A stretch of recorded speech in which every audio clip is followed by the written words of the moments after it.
Star Radio 98.3 and 104.7, and it's 2 minutes after the hour of 10 here in St. Vincent and the Grenadines, and this is where we get the interactive Good Morning, Comrade, with the Honorable Dr. Ralph E. Gonsalves right here in studio already, and we're raring to go. Good morning, comrades. Good morning. Good morning to the people of St. Vincent and the Grenadines. Good morning to our brothers and sisters too in the Caribbean, in North America, in Britain, in Europe, in Africa, in Asia, in Middle East, in Russia, all over the world. And we identify particularly with the poor, the dispossessed, the marginalized. That is the heart and soul of the instincts and philosophy of the Unity Labour Party, the Social Democratic Party philosophically.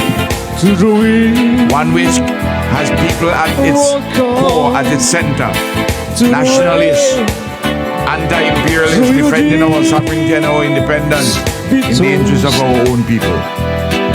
Committed to democracy and good governance, uplifting our people in every material particular. This party is a great party, and as its leader, I welcome everyone to this program. Knowing always we are in solidarity, I would love you very much.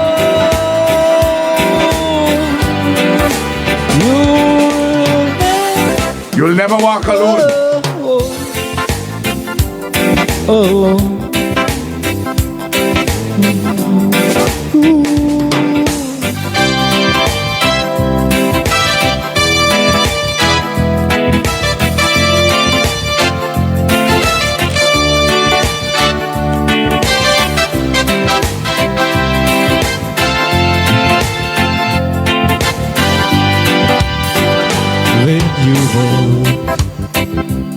Through a storm. Oh yes, the NDP storm is upon us.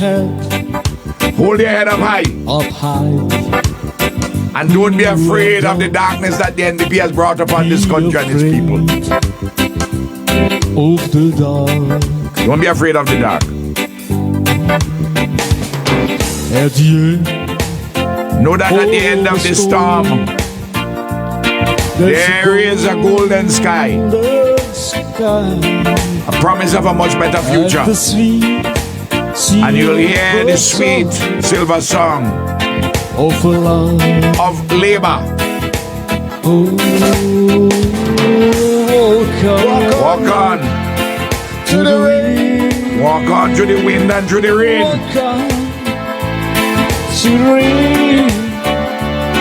And keep your dreams, even though they may be tossed about during this storm. This NDP storm.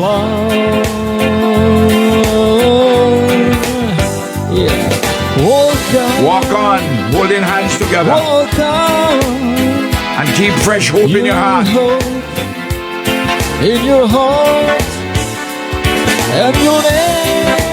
We will never walk alone. And be assured that Labour and the Comrade will be with you. We'll never, never walk alone. Alone.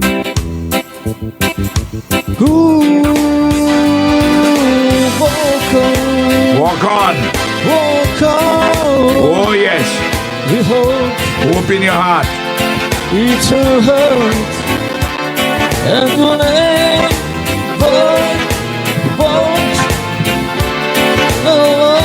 oh yes. You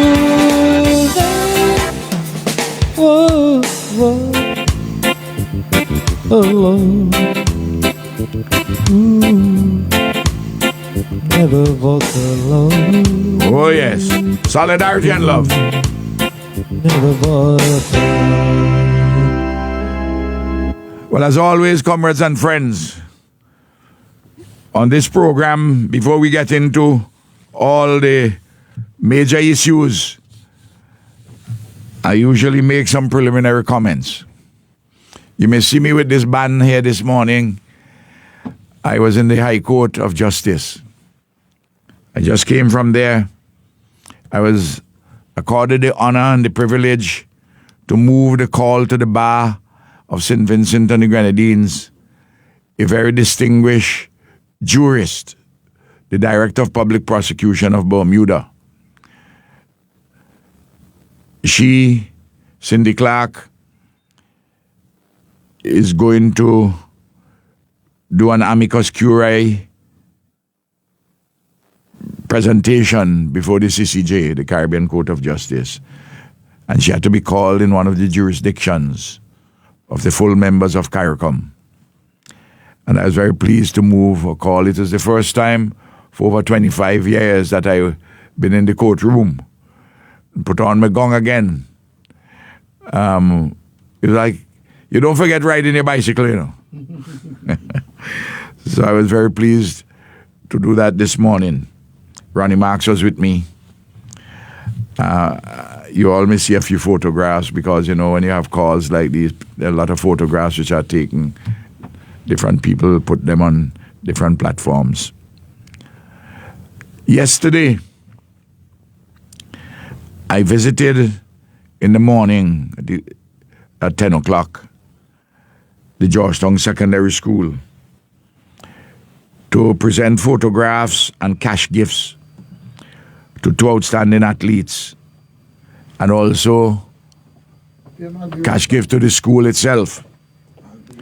The two students, the two athletes, Kenneth Gurley, as you know, at the 2026 National Lotteries Authority Inter-Secondary School Athletics Championships in March this year at the St. Vincent Beach Stadium.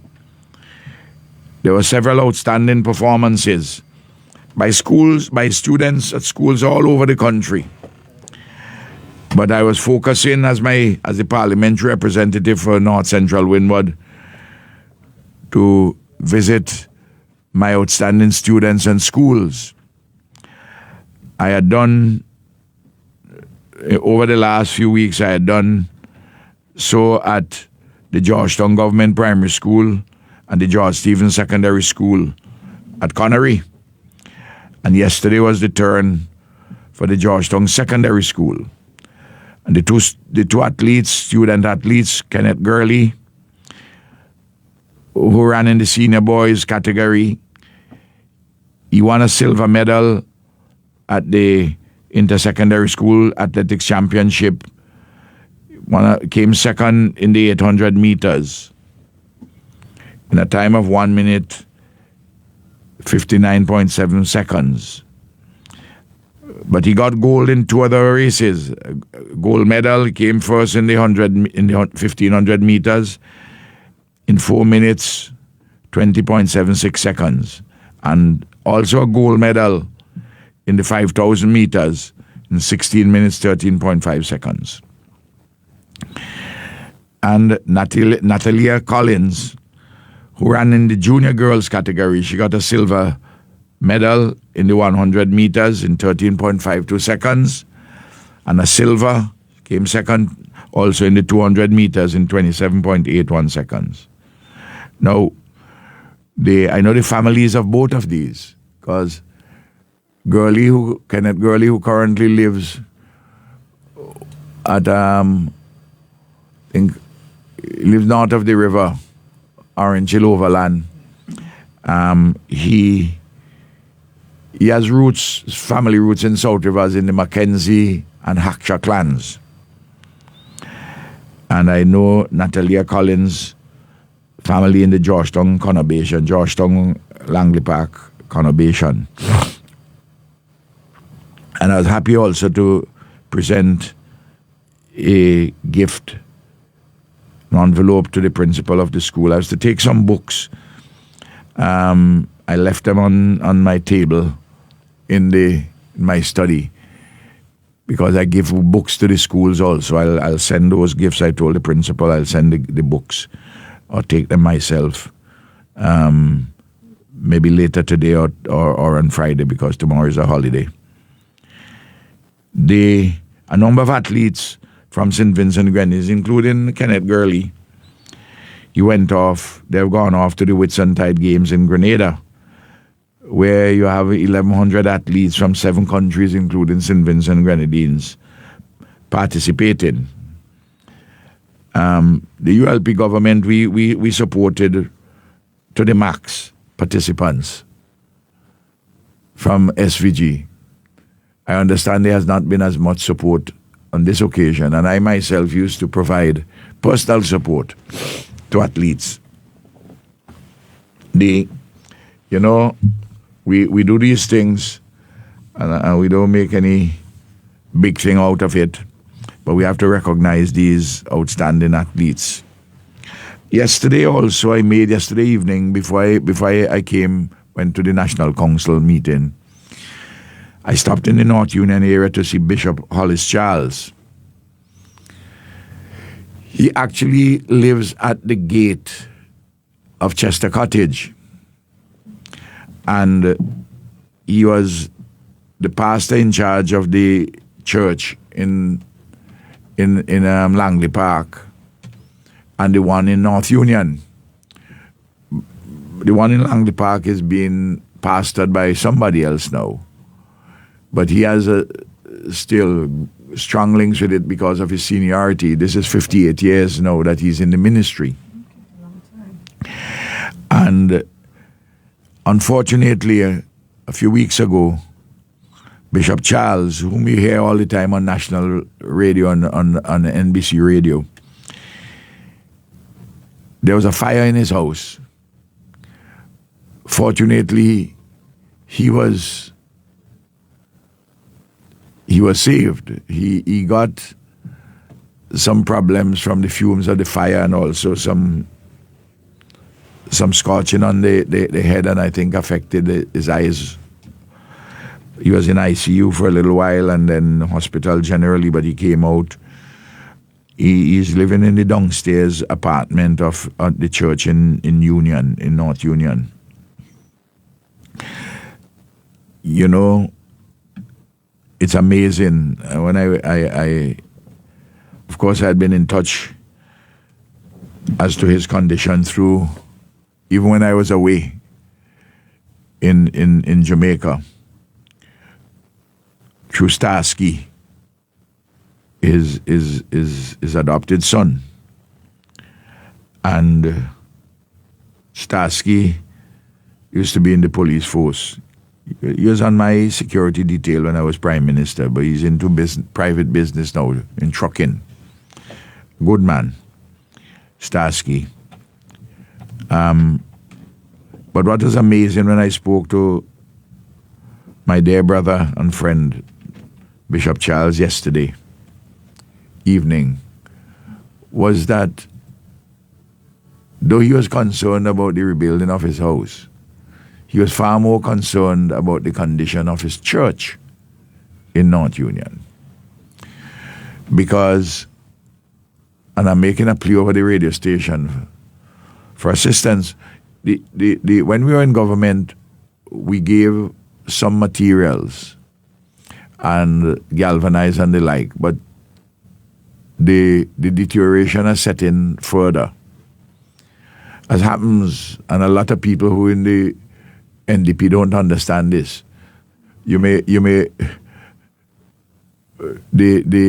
think if somebody gets a help, that takes care of the deterioration.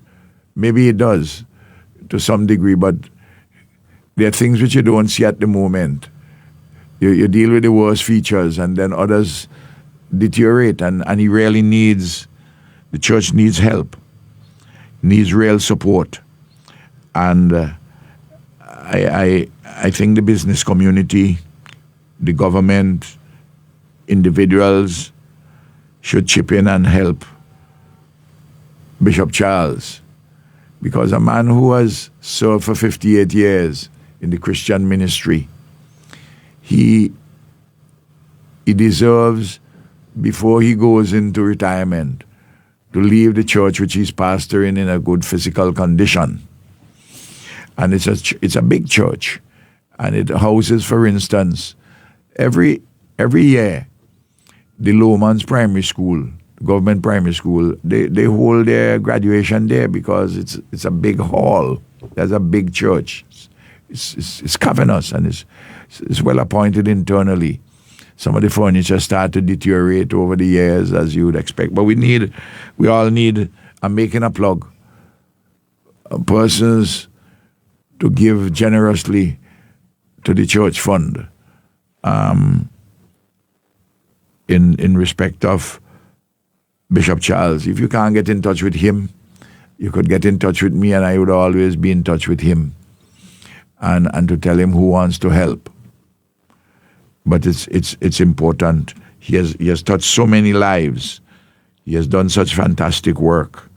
He's a godly man, and so selfless,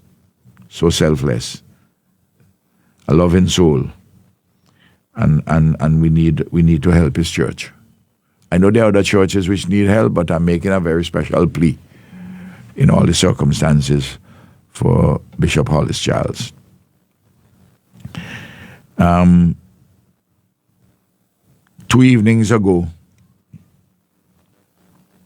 on Monday evening, I was visited at Goss by 3 leaders of the Spiritual Baptist faith from Trinidad, plus Archbishop Johnny Jones of Mount Carmel. There have other visits which are being arranged for persons to come to Goss from other visiting Spiritual Baptist leaders who are here from other parts of the Caribbean, and some still too from Trinidad who didn't come on Monday evening. They're welcome to come to my home at Goss, to our home at Goss, for good conversation and for breaking of bread. As in fact, as people now know throughout the country, I welcome everyone through my gates. And I'm happy that these leaders and followers of the Spiritual Baptist faith are here to celebrate tomorrow, where we have Spiritual Baptist Liberation Day at Independence Park from 11 o'clock. I think from 10 o'clock they're doing a march, as they did last year. We gave it, the ULP government gave it a lot of support. There are complaints that the current government is being miserly. I don't understand. The entire parliament in 2024 passed, unanimously agreed to the law, the bill which we brought to Parliament to declare May the 21st Spiritual Baptist Liberation Day. And the mean-spiritedness of the government, the NDP government, not to support to the max this particular day with financial assistance. They will come to the celebration and make a lot of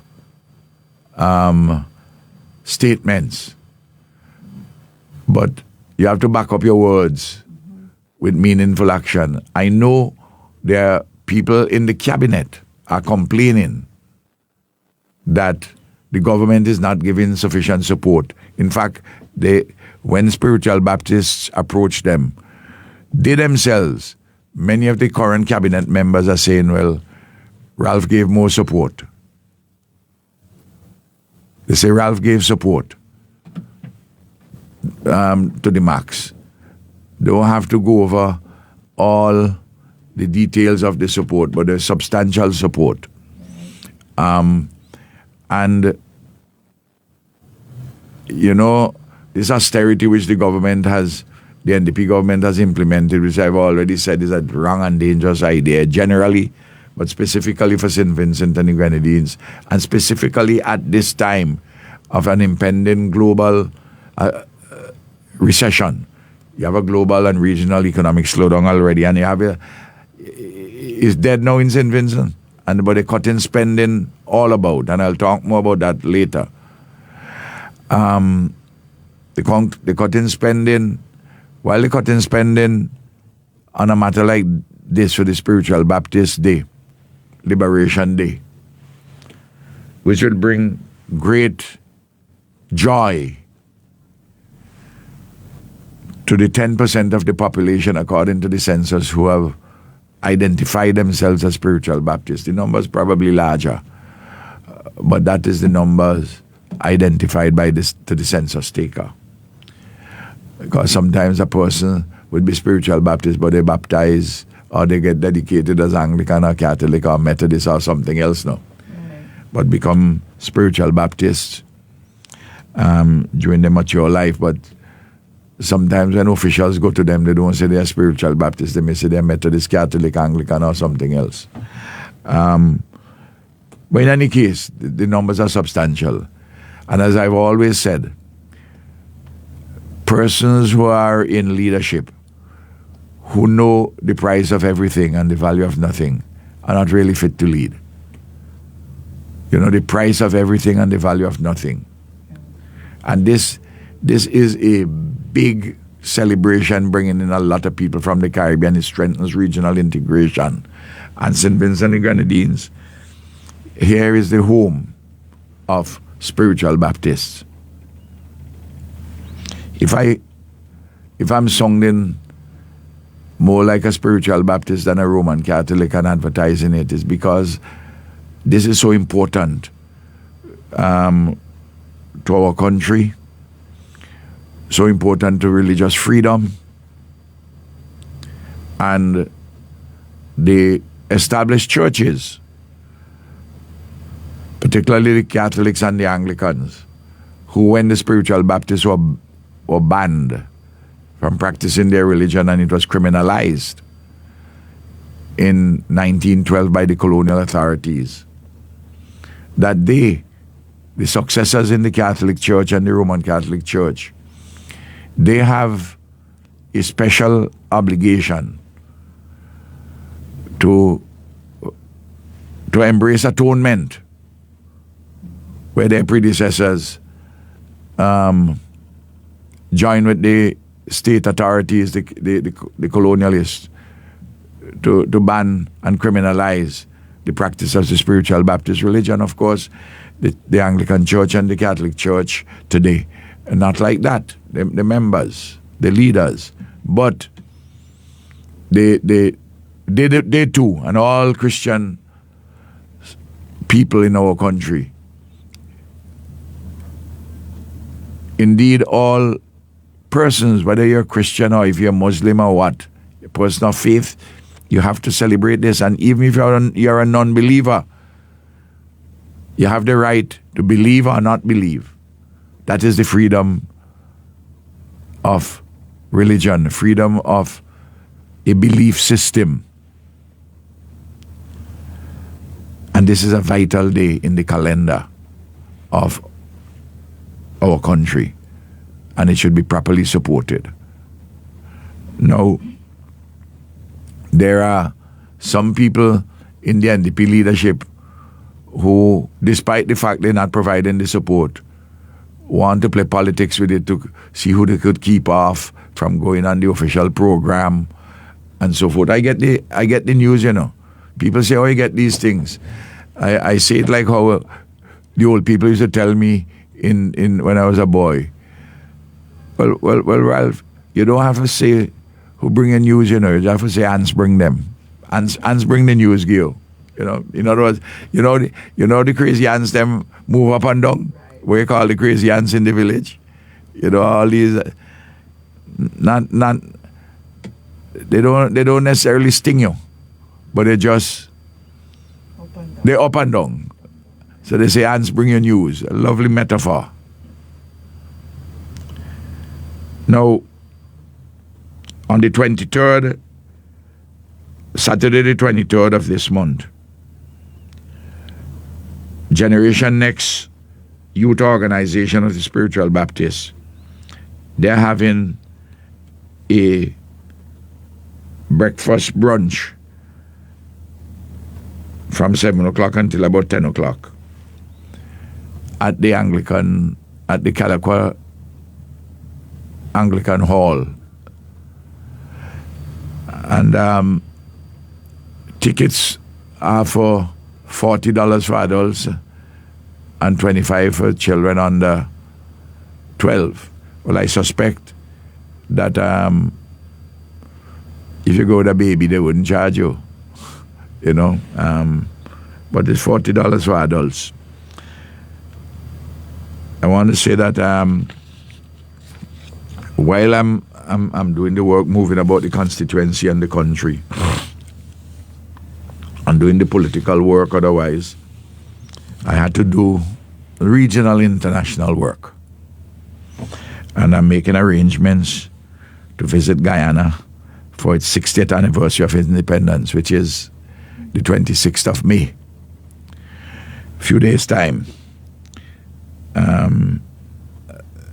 Eloise and I have received personal invitations from President Ali of Guyana to visit.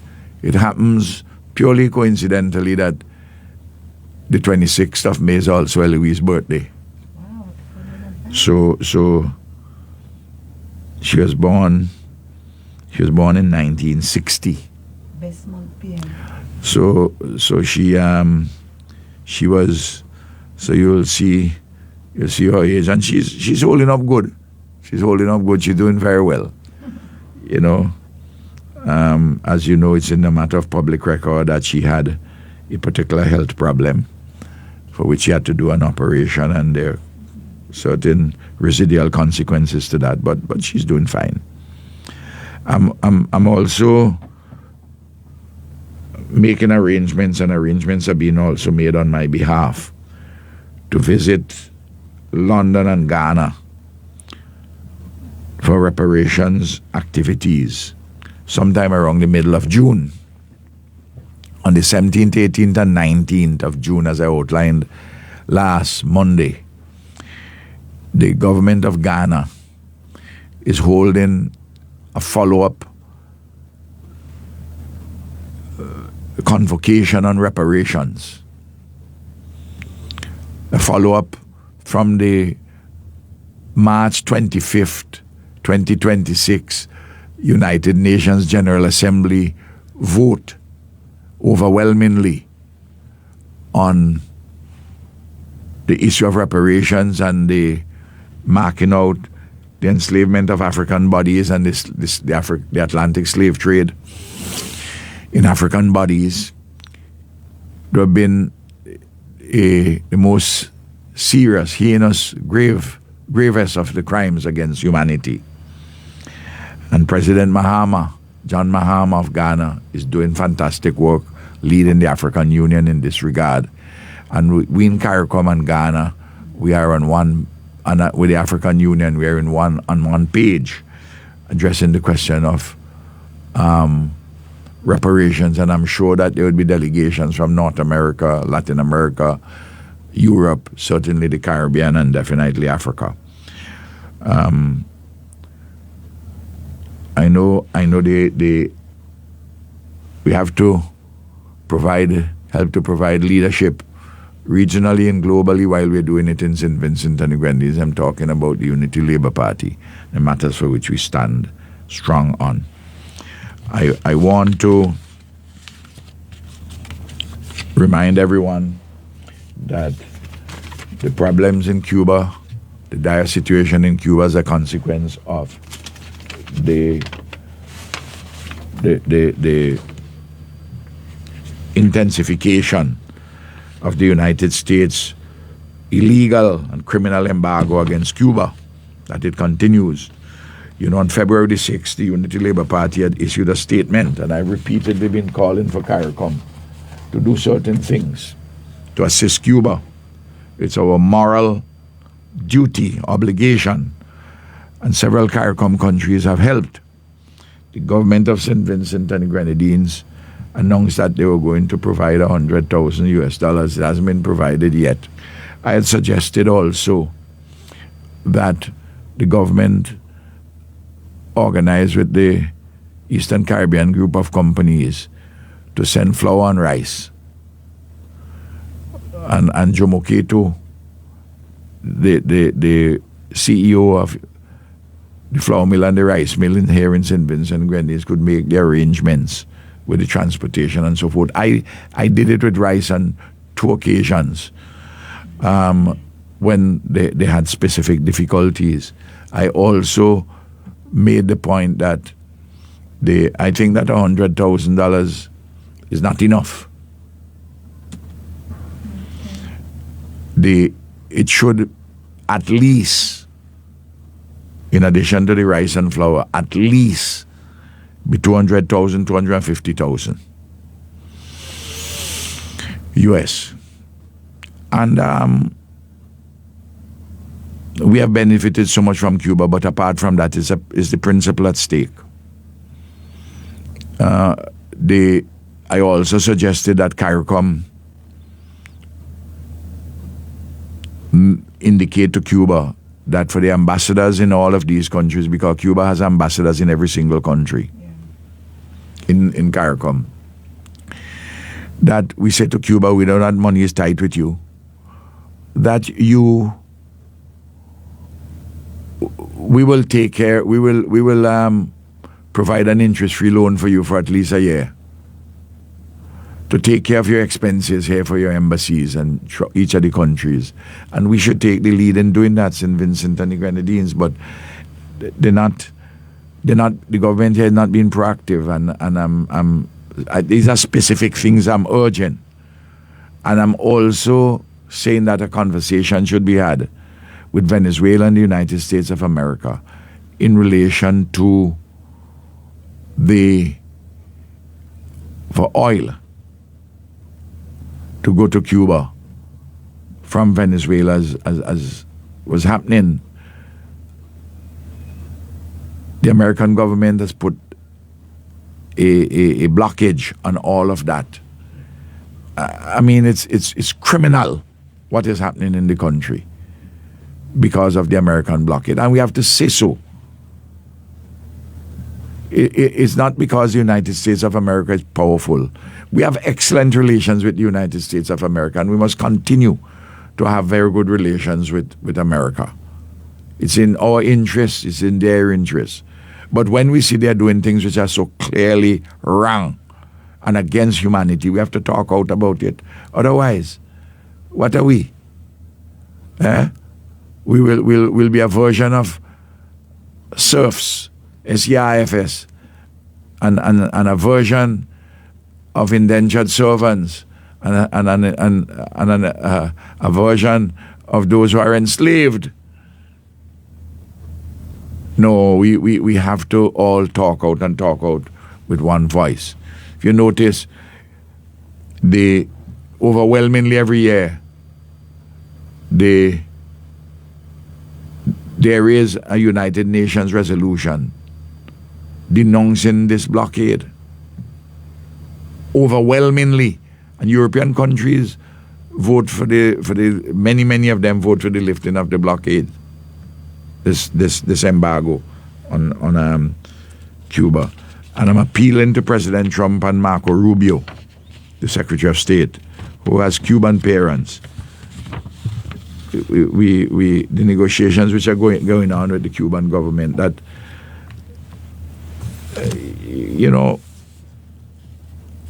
work sensibly with them to ease up the pressure. It's just too awful. Could you imagine? You can't get medicines because of the blockade. No trade can take place. No investment in US dollars. You can't get fuel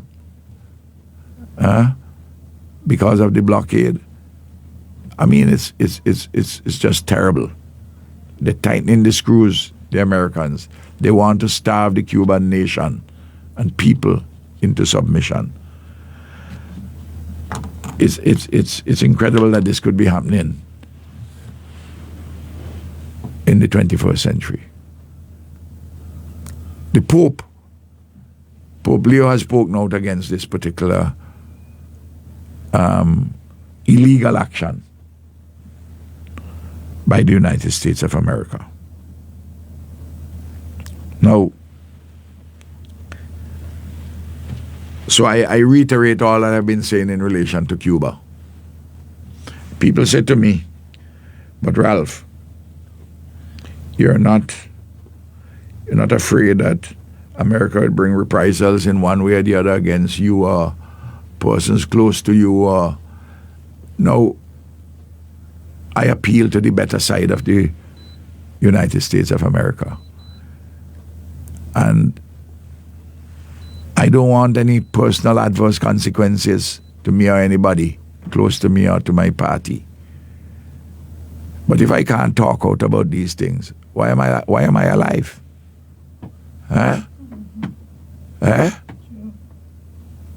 I have a leadership position. I have a responsibility. I must talk out. Eh? I can't analyze and parse every single word and be hypocritical with my tongue. And by being critical of this policy of the United States of America, this government, the American government, doesn't mean that you're against the American people. It doesn't. I mean, I'm a great admirer of the American civilization and the vibrancy of that great nation. But what they're doing here is plain wrong. It's a crime against the Cuban people and thus against humanity. Now, last evening, at the Russell Auditorium, the National Council of the Unity Labour Party, National Council meeting got underway at 6 o'clock. We finished after 9 o'clock. Now, the NDP crazies were on the line before, and NDP higher-ups, including ministers, telling people, don't turn up. Labour dead.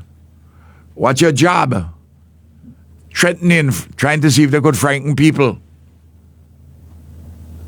Well, you know, on this radio station, I spoke very strongly on more than one occasion in the build-up to this National Council meeting that you have a right to associate freely.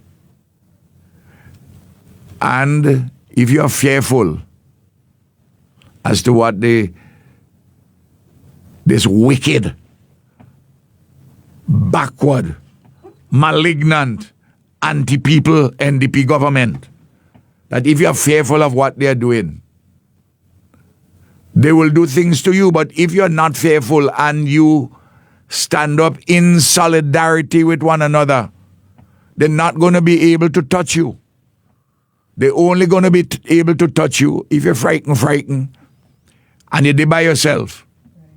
You have to look to the Unity Labour Party and right-minded people across the country, including some right-minded people who voted for the NDP, to say to them, you can't stop people from having their freedom of association. And I knew union members, even though the leadership of the Public Service Union, they sold their souls to the NDP apparently because they came out supporting the NDP during the election, the leadership in the November election. And since then, you ain't hearing quay from them. As we say in my village, and then I'm say quay, like cat bite out Boucher tongue. The president of the Public Service Union. I have respect for Boucher. When we meet, we have civil with one another. We have disagreements. But man, take shame out of you, I know. A lot of wickedness going on against the public servants. Stand up and say you didn't vote for that. That's not what you urge people to vote for, Boucher. You and the rest of your leadership in the Public Service Union who gone into the bosom of the NDP. Because if you continue like that, Boucher, the people would rise up against you in the public service union and vote you and those other people off. And they'll have a right to, because you're not representing them properly. The same thing will happen in other public sector unions if they don't speak out. I saw the vice president of the teachers union spoke out. And as soon as he spoke out, all the NDP crazies came at him. And he seemed to have backed off. The public service union didn't come to his aid. But when you do not stand up and fight, if fear, F-E-A-R, is dominating you, you will be picked off one by one. You have to be in solidarity with one another. Not with F-E-A-R in your bosom, but F-A-I-R. Everybody has to be fair and reasonable. But fairness and reasonableness to the NDP, to the wicked, malignant, backward, anti-people NDP, incompetent government. Reasonableness and fairness appear to them as though it's subversion. And they behaving in authoritarian ways as though they are apostles of Trump, Donald Trump. But all of that couldn't stop the people from coming out, including public servants and teachers, workers in the public sector, including policemen who are off duty because they have a right to. Nurses, doctors. They came out. And some of them came early. And they were providing the proverbial middle finger to those in the NDP who think they could frighten people. They no doubt might have frightened some people, particularly those workers who want to get permanent. And they tell them, if I see you by the NDP, by the ULP National Council, it may jeopardize your chance to get permanent. But they will know whether you're supportive of ULP or not. And they will treat you in the worst possible ways, whether you come to the convention, the National Council meeting or not. That's why you have to be in solidarity with one another. You have strength in numbers, strength in solidarity. Remember I tell you that. Now, over 700 persons came to the National Council. Over 700. When the time for roll call came, there were 617 people in the hall. Some people were coming and going because when you have such a large crowd in the Russell Auditorium, it gets hot. And some people stayed out, staying out listening, staying in the foyer and listening. They had over 100 people out there. But at roll call, you had 617 in the hall. They were saying that, I wonder if ULP going to even get 100 people come. The National Council is the highest decision-making body of the ULP between annual conventions. And we'll have a convention later this year. And we're building up to it. And this National Council was amazing in its turnout. And people came decked out in their red. Come on. They weren't afraid. They're saying, okay, come at us if you want.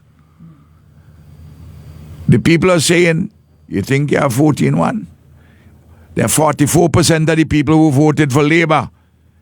And because the NDP government showing its wickedness, its backwardness, its malignancy, It's incompetence. It's anti-people behavior. Compromising our sovereignty and independence. Sucking up for no good reason to wrong what is happening in the world and in our hemisphere.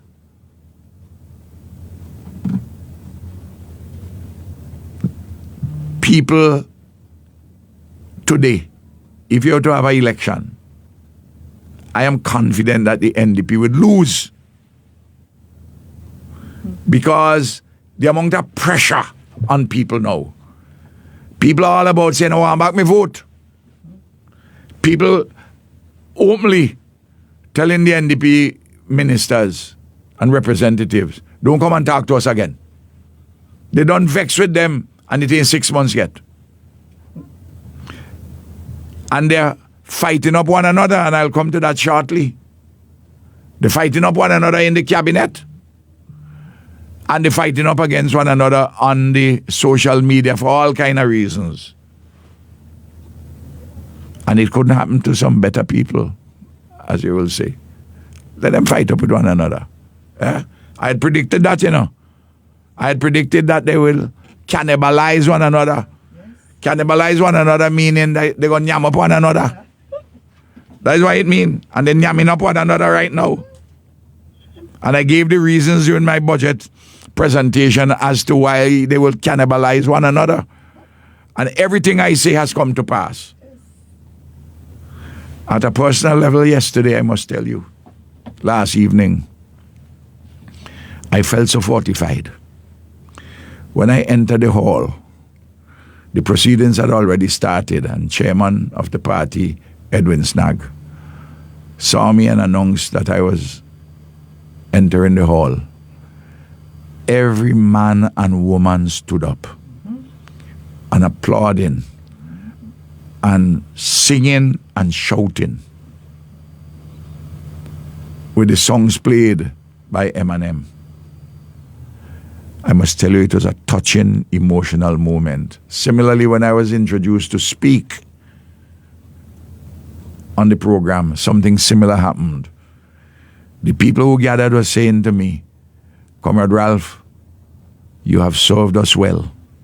You have served the country well. You have had our back all these years. Now we are here, we have your back. Don't worry about that." And the bond between leader and people was palpable. I felt it. Tears welled up in my eyes. And what it did, it reaffirmed my commitment and love and solidarity for the people of St. Vincent and the Grenadines and for the Labour family. Now, last evening, we had very good speeches by 3 comrades other than me. We had by Ashel Morgan, who did opening remarks. Then Orlando Brewster, Carlos James, and all 3 of them were brilliant. I was so proud of these 2 young men and this young lady. Sure. Very, very proud of them. Professionals, leaders of this country and of the next generation of the Unity Labour Party. And persons would be very happy to see the turnout to what is the natural party of governance, the Unity Labour Party, natural party of governance in St. Vincent and the Grenadines. This country, despite what the election showed, this country is Labour country. Amen to that. This country is Labour country. Amen. Huh? Yes, comrade. No.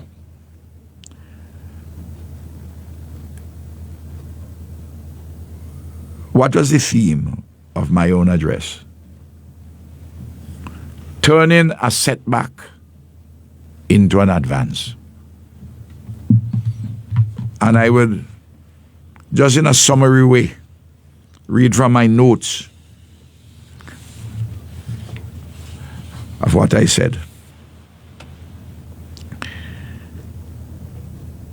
basis for turning the setback which we suffered in November into an advance. What is it?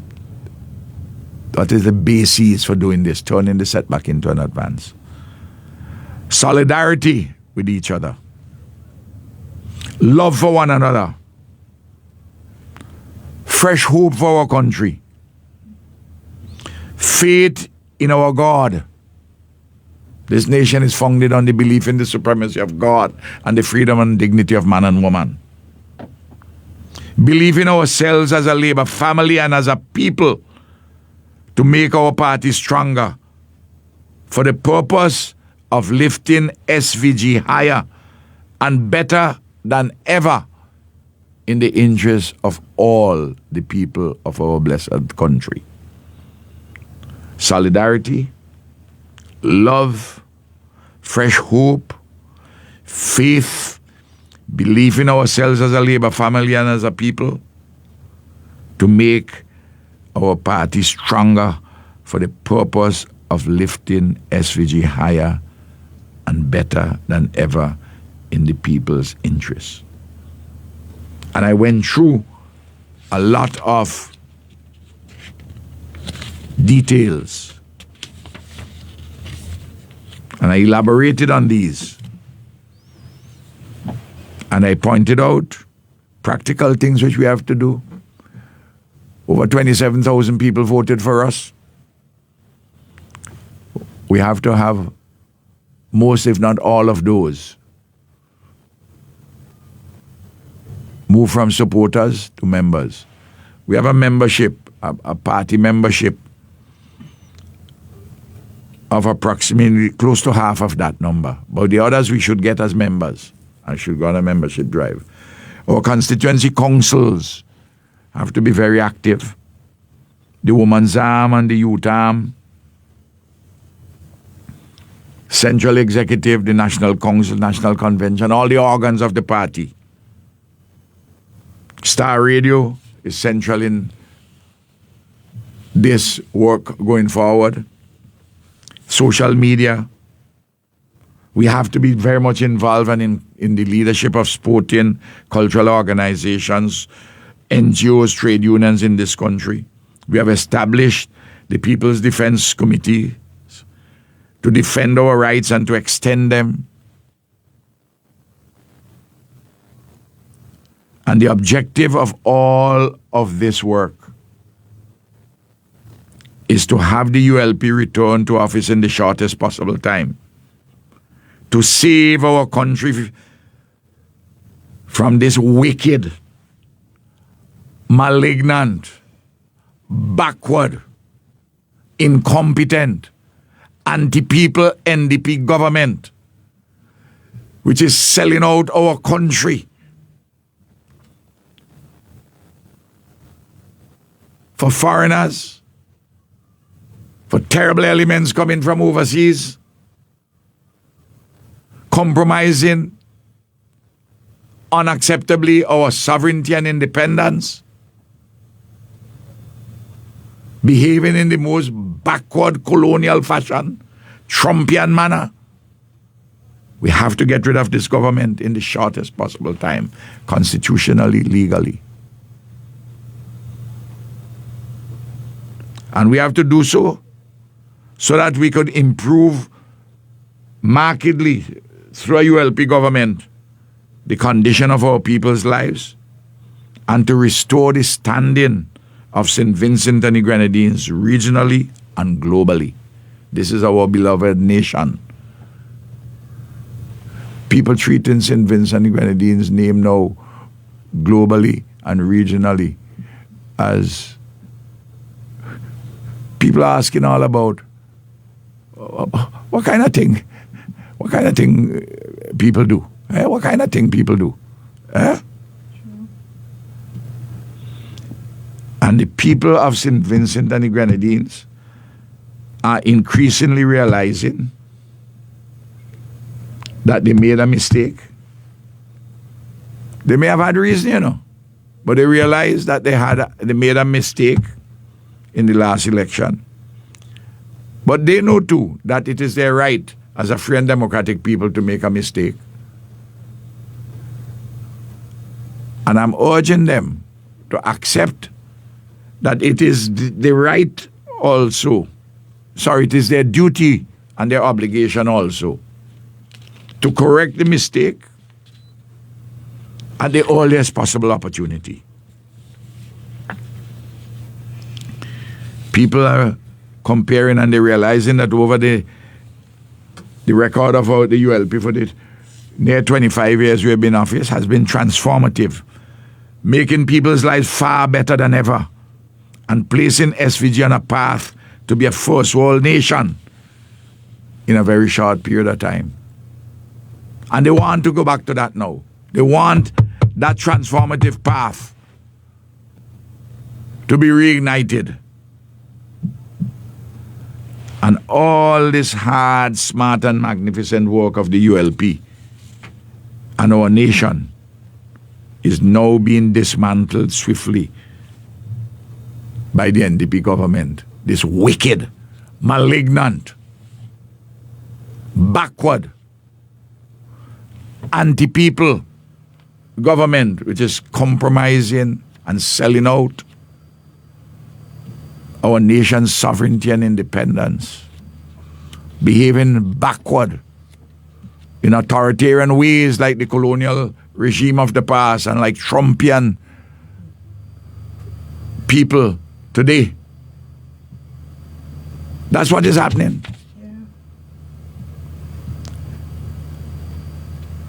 The bulk of our people are suffering plenty at the moment in so many different ways.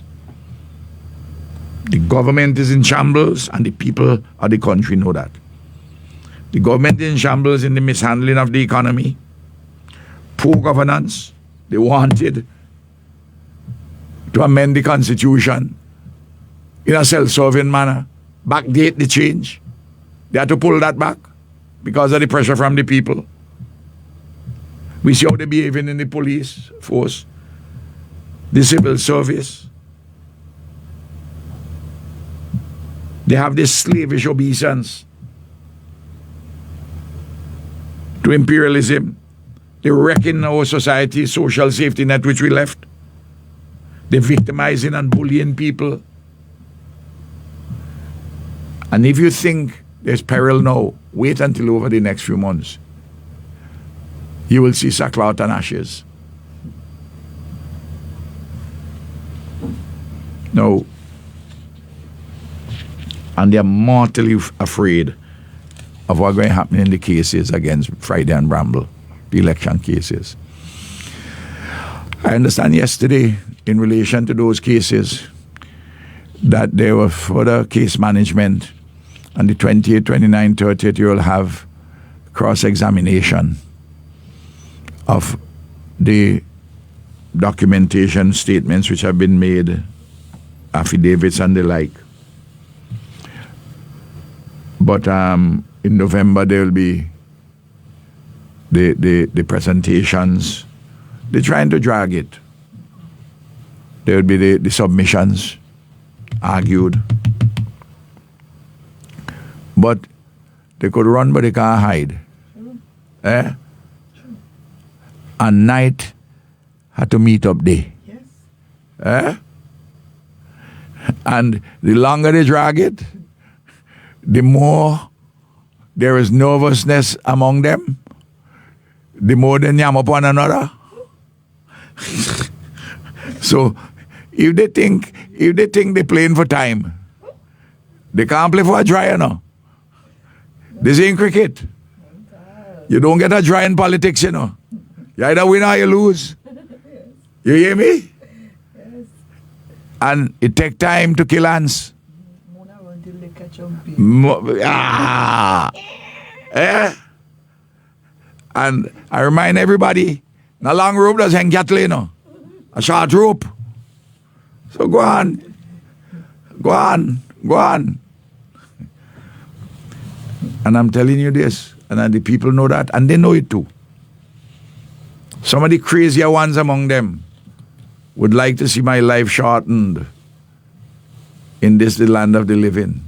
on this earthly city. I tell everybody already that I would like to live long, the longest possible time. And I certainly love to see if I could live to reach the age that I could walk with my granddaughter Sarai. 16, 17 years from now, take her to university with me. Walk out here. But if I don't get that privilege, if I don't get that honor from Almighty God, those who think that they could shorten my stay in this earthly city, I'm not afraid. And if I'm not afraid of that, I'm not afraid of anything short of that.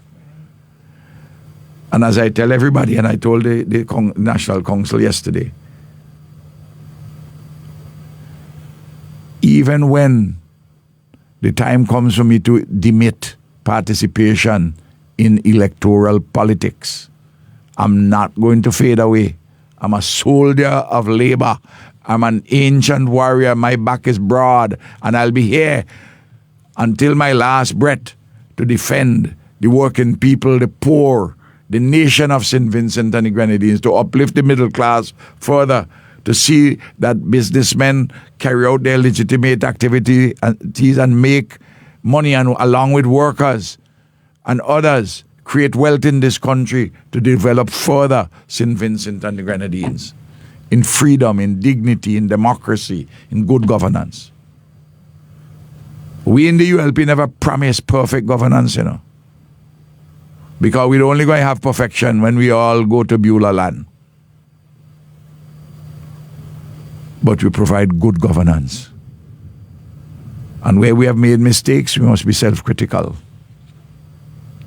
But knowing that when you draw up the balance sheet,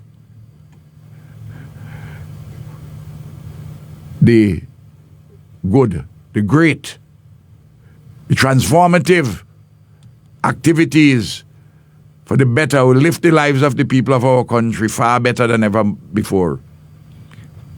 Those things far outweigh any limitations of the ULP or any mistakes that we might have made. Now, I want to say that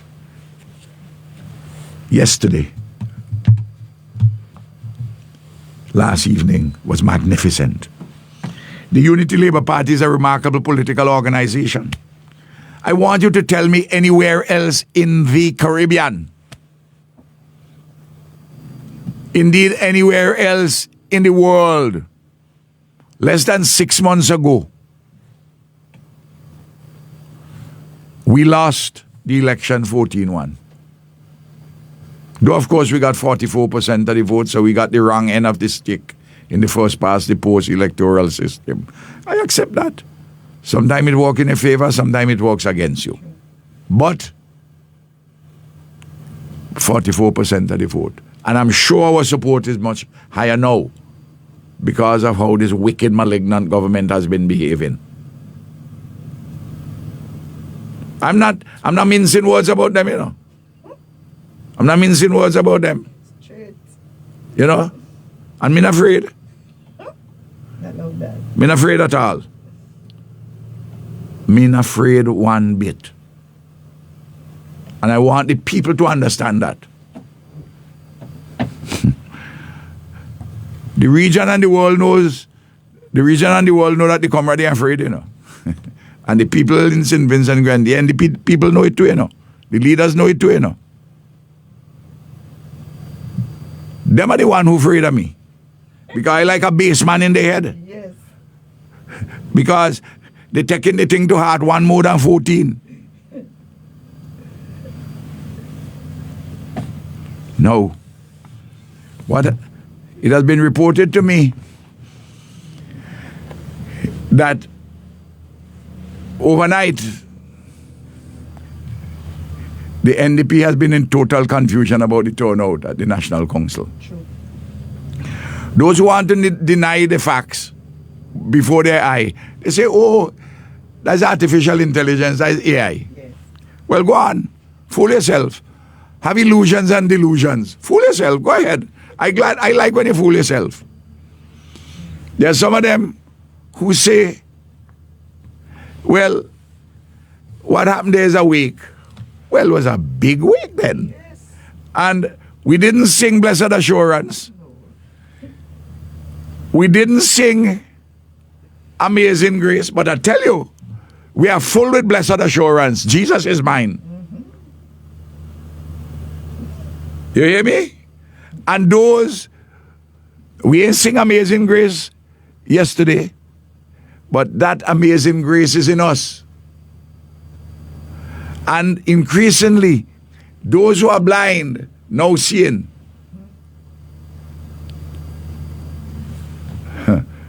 This amazing grace, which has taken us safe thus far, will lead us safely home. They're trying to use language to imitate language which I used about the NDP in 2001 when they lost government and when they had gathered with a little ramshackle gathering a month after they lost in March, on March 28, 2001. So they tried to see if they could dust up. They can't even find original words. But I'm mocking them on that, you know. Blessed assurance, Jesus is mine. Eh? That is why you want me sing? Amazing Grace, how sweet the song. Eh? Let them go ahead. I hear they tell me that the fella named Too Cool on the radio station said that he watched the video and that all the people there, the vast majority of the people is old people, look as though they got a walking stick. Well, hear me now, Too Cool. I hear you in your 60s. More than half of the crowd there, more than half was younger than you. Eh? What they don't know is that from the leadership of our youth arm, apart from young people in the respective delegations, the youth arm itself, from the leadership of it, there were 20 persons there from the youth arm leadership. 20! Go ahead, Too Cool, fool yourself. I don't know where you get this hatred from the ULP and Comrade Ralph. You know our history together, Too Cool. You have this thing in your head about against the Commissioner of Police, and somehow you must believe that I was involved with when you had the incident with the gentleman. And you use the firearm. And I tell you this, I was very concerned about you. And I tell you the truth, I'm happy that you were acquitted. You know that too. I never got involved in any prosecution. If I got involved in prosecution, people could bust me head and get away. I never got involved in any of those things. So if you have that in your head, cleanse it, you know? Cleanse it. And before you're just instinctively hateful, cleanse it. Say a prayer. Sing a song and hold a candle, man. Rather than go and fool yourself. Fool yourself. You and Luke, boy, only fool all yourself. Eh? Fool yourself. Labour is on the march, turning a setback into an advance. And you see it there yesterday evening. I don't like to address and deal with people who are marginal to the political process, but to the extent that some people listen to them, I had to put my mouth in it. And I had to tell you, don't tamper with me. Don't tamper with Labour. I'm the custodian of Labour, and I'm currently the head of the Labour family. And you make You make noises against the Labour family, I will choose whether I will take you on or not take you on.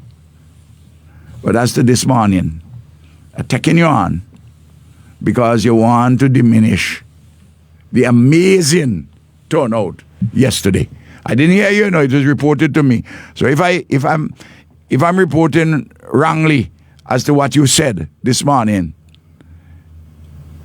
I apologize in advance. But the people who tell me, I trust what they told me. I trust what they told me. And if you meet me anywhere by Heritage Square, you could buy a coconut water for me or I do the same thing for you. We go talk about it. Because my brother, my dear brother, I have nothing in my heart against you. Not one single thing. But you have to cleanse yours. And think about it. As I tell you, a prayer, sing a sankey, and hold a candle. You're going to understand the significance of all of that, what I talk. Well, while Labour was on splendid show yesterday evening, a week or so ago, I could report that there was a meeting of the NDP leadership, the caucus of the NDP cabinet. They decided, they were told, they call this, they say, boy, it look as though the people think we have lost our way. That's why the NDP, they analyze that. And what they diagnose, they say, well, we really haven't lost our way, but the people get the impression that we have lost our way, and the problem is communication. Just like what some turncoat from Labour and some other people for the NDP in the propaganda field who eat enough food or hoping to eat a food.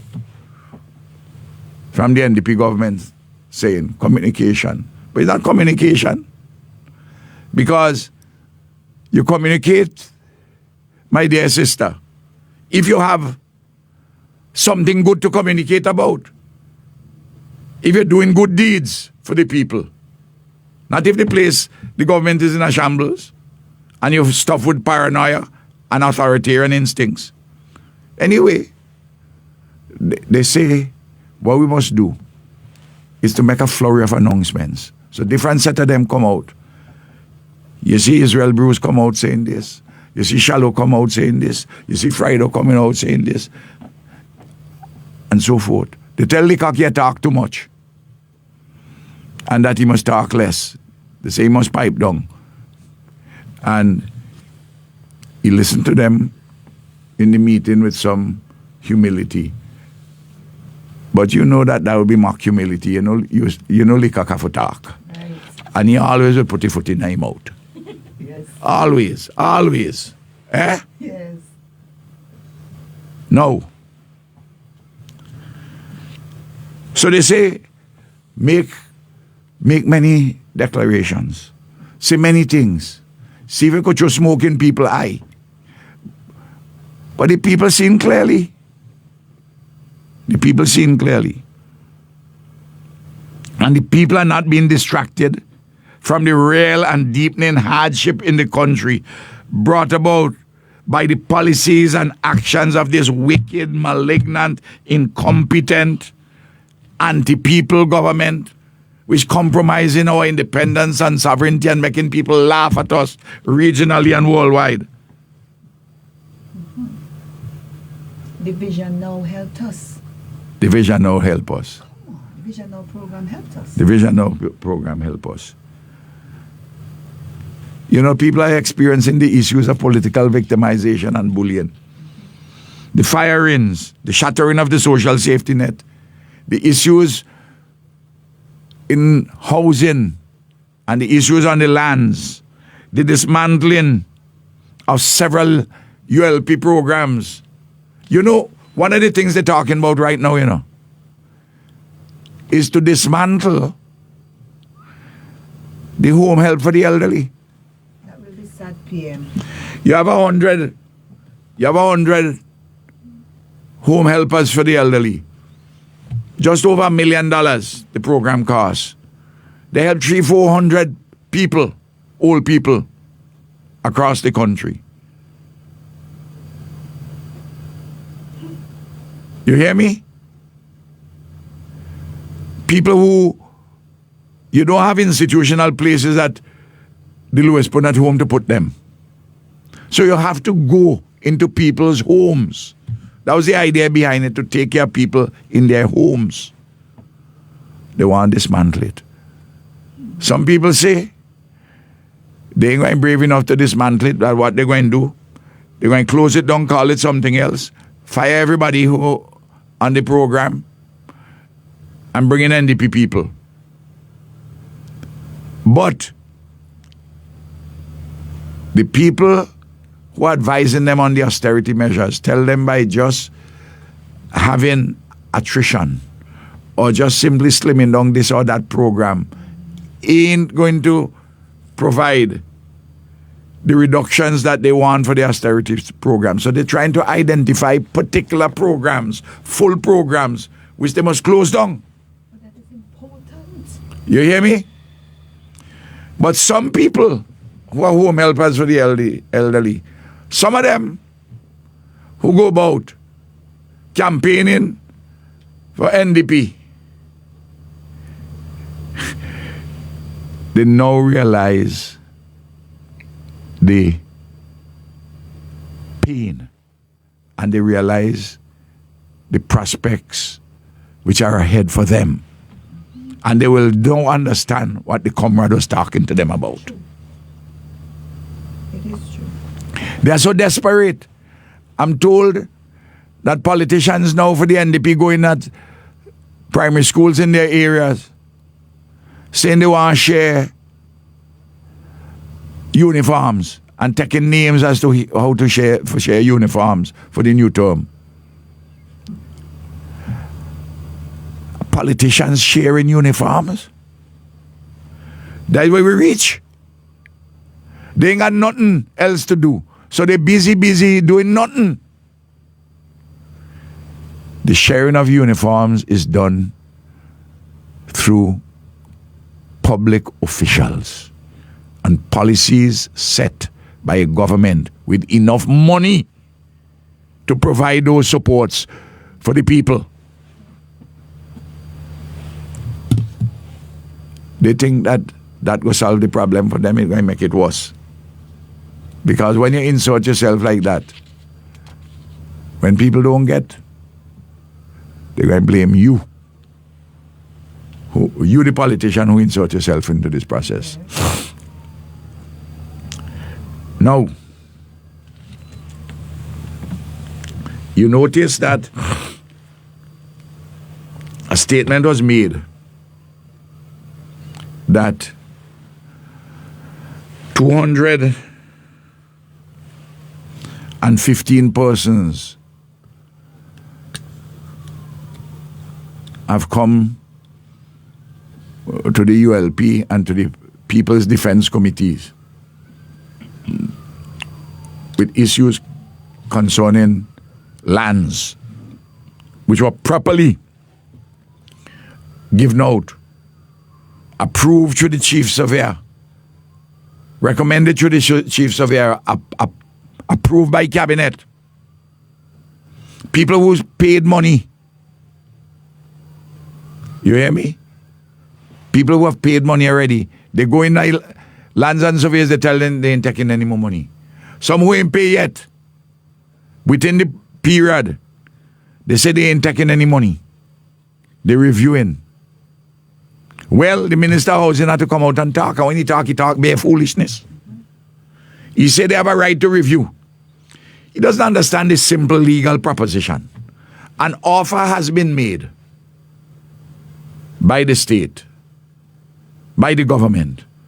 That offer has been accepted by people. They paid on money already or they come to pay. You can't now go and withdraw that offer, you know. There's a binding contract. And I'm advising people on that. He said many things. He said many foolish things because he spoke without being advised by a lawyer, by the AG's chambers. He says that there has been and there will not be any withdrawal of the offers. Well, if there is not going to be any withdrawal of the offers, why you don't accept the money? And if you review and somebody did something wrong, bring case against them. Bring case against them. Because he had said that he sees so much corruption in housing and lands. He said that. And later on he come back and say, well, he has misspoken because he shouldn't say corruption. There's some things which didn't go proper or right. So he somebody must tell him that he shouldn't talk like that.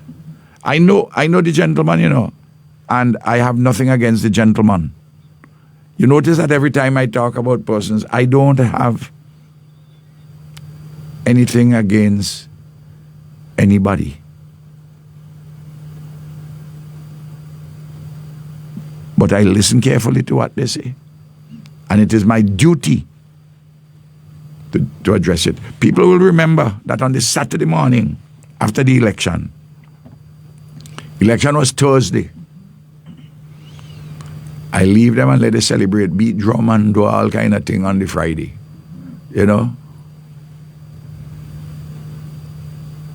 Versions of what they had said when they bust me head. Wall boss get bust head, he should have dead. No, there was a beating drum and say, well, Ralph dead. Labor dead.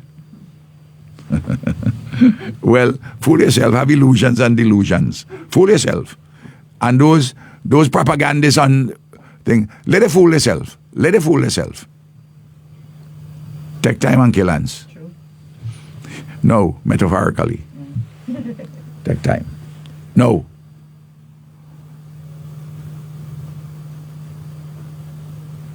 How was the Minister of Housing? And he say especially this is the case in North Windward. Not because lands were given out close to election means that anything improper was done. You think all the people who get land are Labour people? You think the bulk of the people who get land are Labour people? I am to know how the process works.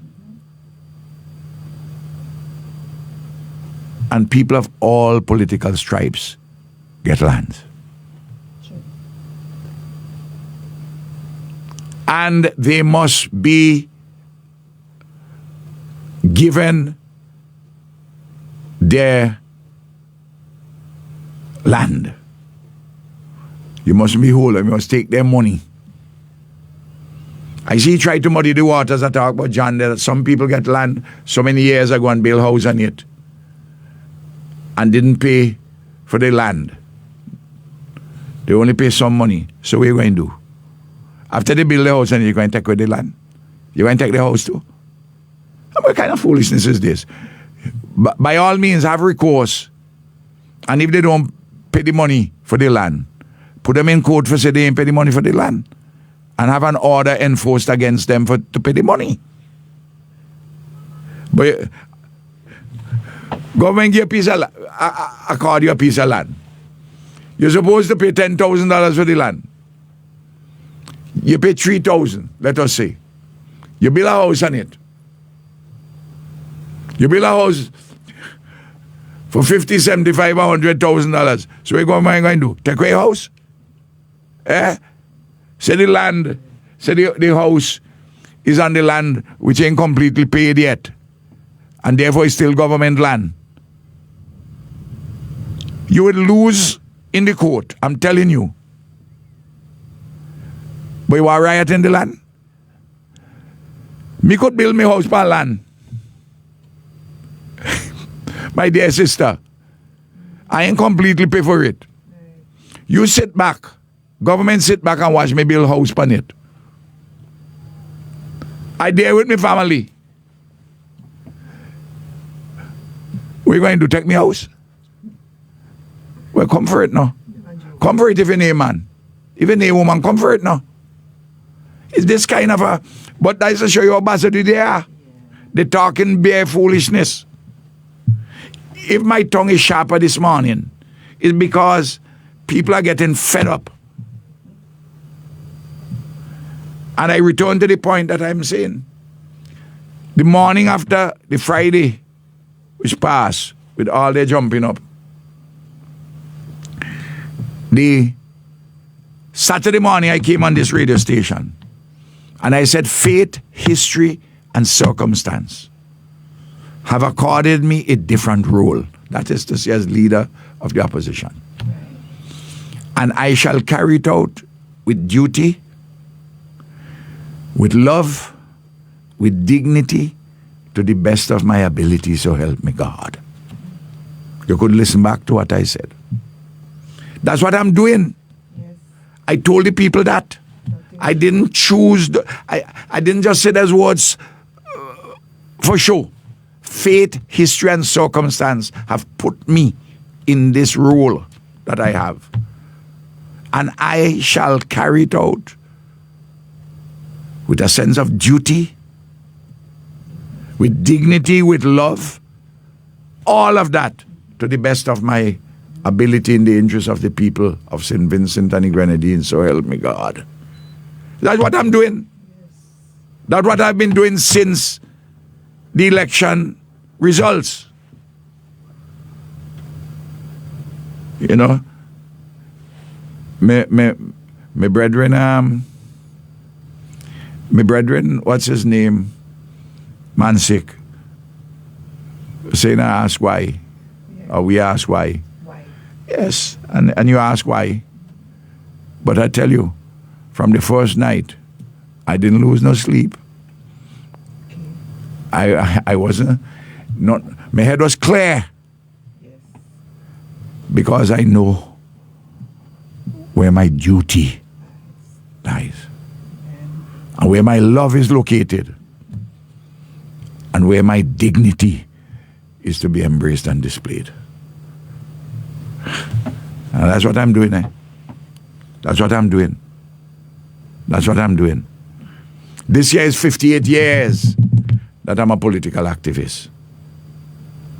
Not 58 days, not 58 weeks. 58 years. And during that time, I've been parliamentary representative for North Central Windward for over 32 years. And I have been Prime Minister for nearly 25 years. Been all over the world representing St. Vincent and Grenadines. Held positions internationally and regionally. Yeah? And still doing work regionally and internationally. Not because I'm leader of the opposition. Partly because of that, but also because of the work that Ralph has done over the years. 58 years, you know. People, when people come to me, you think they come to me just as Ralph, leader of the opposition? They come to me because of the runs that I have on the tins. To use a cricketing metaphor.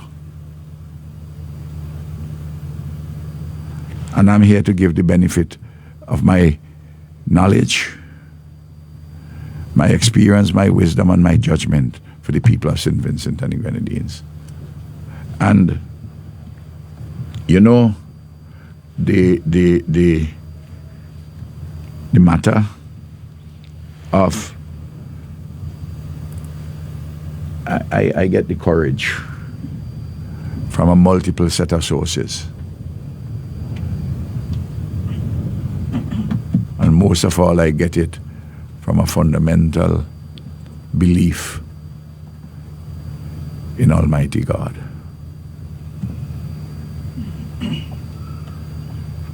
Now, I want to talk about some issues. I want to talk about Canawan. I want to continue with Canawan.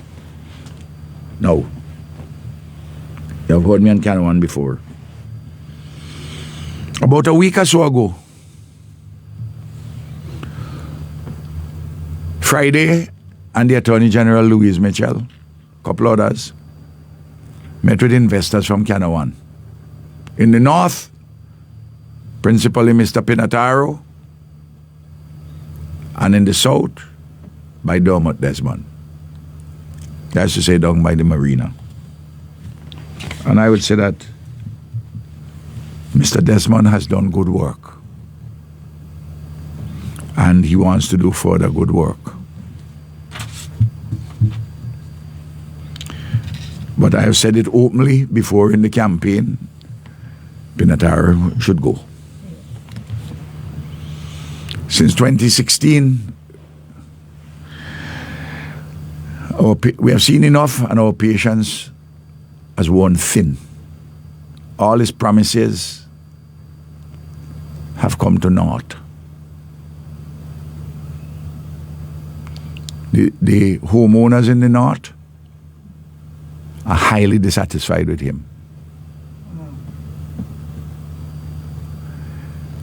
The government has made little or no money from Canawan in the north since 2016. You hear me? Land available for development is not involved in doing it. And what the straw that broke the camel's back is when I saw how his servants or agents were performing during the time of burial, and where some of them were seeking to undermine the effort of burial. One of them even told the French when they came in, don't pay any attention to people in the south, don't pay any attention to anybody else. He said, I am the authority on this island. One of his managers. You hear me? You hear what I'm telling you? And they were wishing and praying and doing more than that to see that ULP lost. Well, let me say this. We decided, the government, and advised the cabinet, that we will have an international firm to do a valuation of the developed area in Canawan and in the north and the undeveloped area, which are subject to the lease. We didn't put in the valuation the Mandarin Hotel, which is freehold, or Pinataro's 15, he and his company's 15 or so individual parcels of land, or those where people had built houses, the homeowners or who had gotten land but not yet built, they're paid for under converting the freehold into leasehold. I mean the leasehold into freehold to get title. We did the assessment for that. For the lease, what remained for the lease, and we said, because originally they had 99 years, paying very little, and my dear sister, they've been there since 1990 with the head lease. So that is now 36 years this year. And so they have 63 or so years remaining. The value I put the lease, the value of what is there at almost $37 million US. We made the offer and we were going to arbitration because they triggered the arbitration proceedings. Well, we are going to challenge that. The election came, all that fell. In the meeting, you hear what I'm telling you, with Friday and the Attorney General, plus these developers, Pinataro said that what my government offered is laughable. This is in relation to the remainder of the lease, you know. Okay. And what they had there. Again, I'm saying that's not the Mandarin Hotel. That's not his personal parcel of land, not the areas where the houses have been built. I'm not talking about those. Because you have about 650 acres which have nothing has been built on them.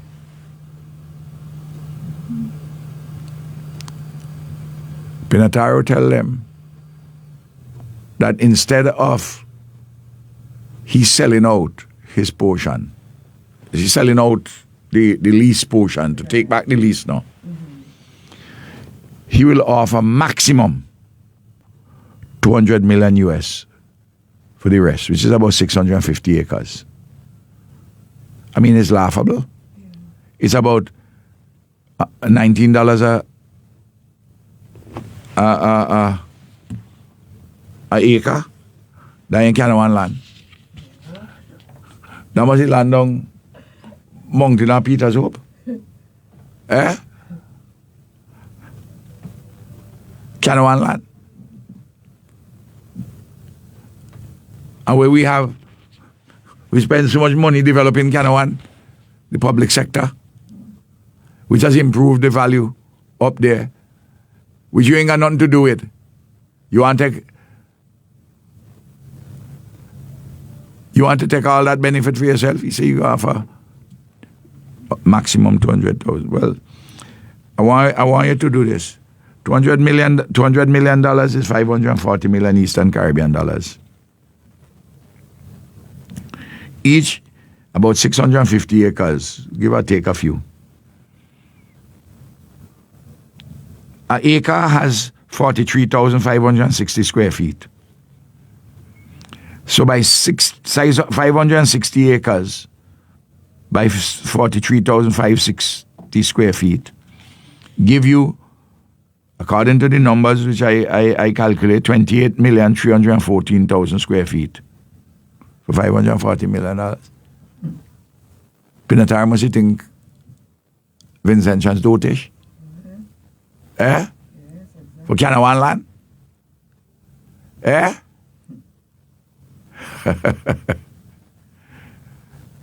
Well, I would see whether Pinataro, this kind of bluster, by the way, he behaving like he's an unquestioned lord.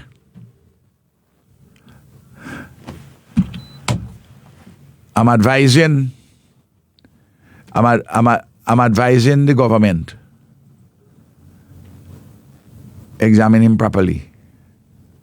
Examine him properly. You know, when you're in primary school, there was a fable about examine your horn. Examine his horns. To see where there is substance with where he's talking. He gone to them to talk about he could lend them money to build the Canawan airport. But he want to maybe $8 million, $10 million US at 6-7% interest.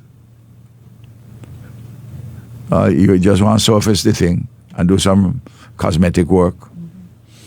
I'll come to the Canawan airport shortly. But Pinataro is not good news for St. Vincent and the Grenadines. And the government must take a stand on that. And as I tell them, examine his horns, metaphorically. And look at the record. And you'll see what conclusion you come to. I could talk more about the meeting, but I'm only talking because, remember, answers bring news, give me, I'm talking plenty more answers to the answers, bring news, give me, Yeah?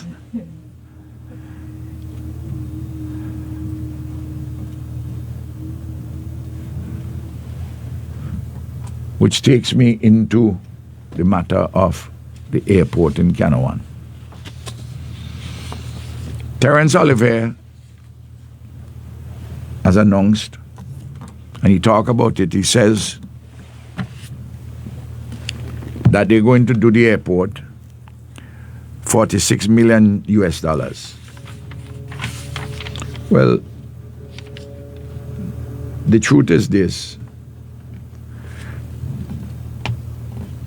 That is the money from the borrowing from CDB,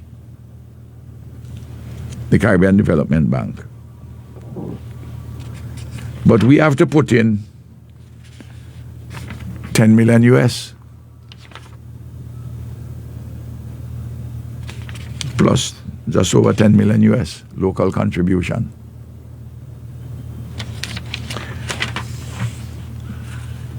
In this year's estimates, this one, 2026, at pages 797 to 800, dealing with capital projects for airports, seaports, Grenadines Affairs, and higher education. They have local contribution for this year, $5 million out of the project cost on the local of 10 million, 5 million EC out of 10 million EC. Well, that is wrong. It's not 10 million EC, it's over 10 million US. It's actually about $28 million EC they would have to put in. So they got the number wrong there.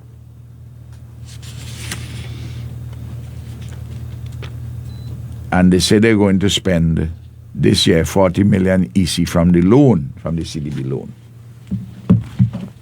I've already made it plain. I told them in Parliament that this number was a number which we have to review. And we had reviewed the project because internally and thought that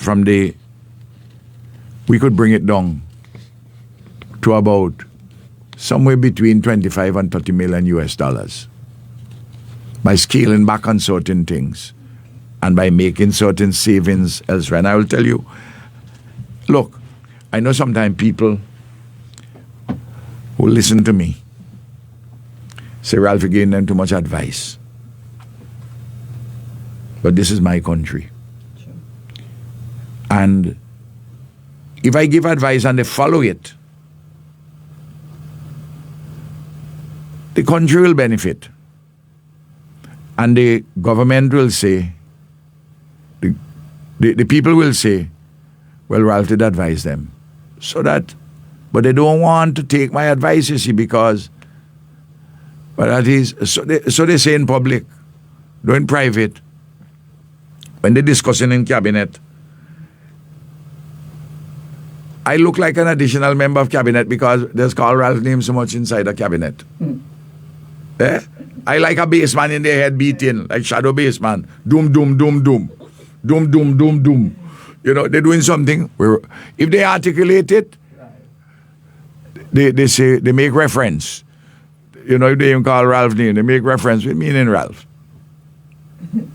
They're paranoid about this. That's why Leacock say I run in a parallel government from Gas. That the public servants listening to me and undermining the NDP. Pure foolishness he talking. Bare foolishness he talking.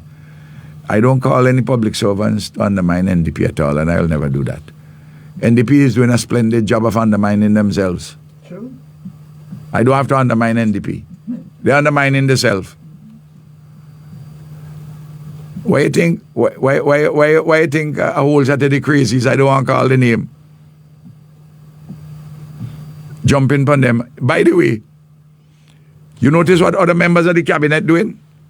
They have their favorite crazies to pick on certain ministers who they don't like. At the moment, other cabinet members feeding NDP crazies information against Leacock. They feed it against Philip Jackson too, you know.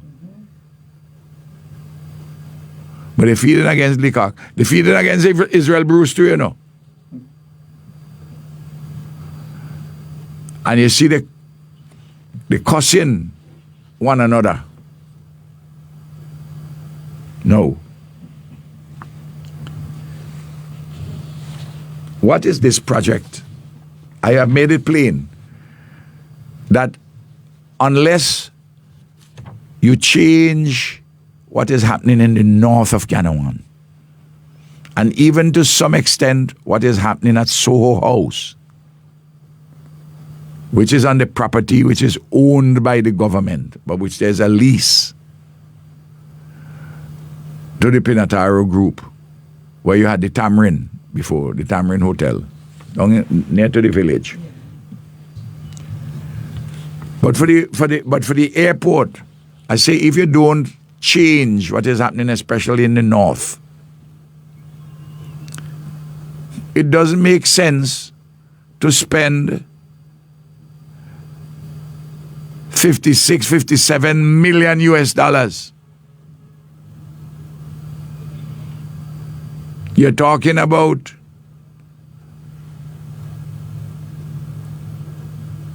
nearly $150 million. You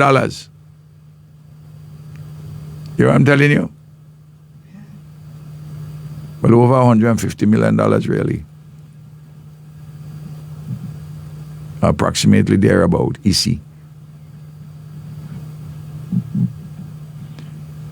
It doesn't make sense, and I will outline to you why. So that's why I say you gotta improve it, but scale it back, even if it have changes in the north.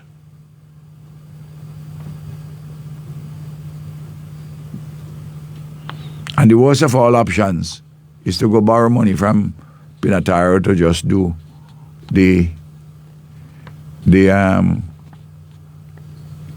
just do the cosmetic work now.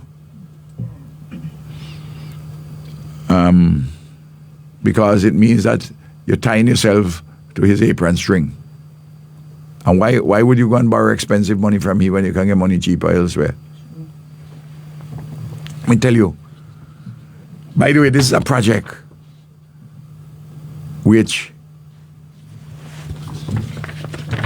the project which we negotiate with the Caribbean Development Bank, you know, and which we had presentations made to our cabinet with the designs. We had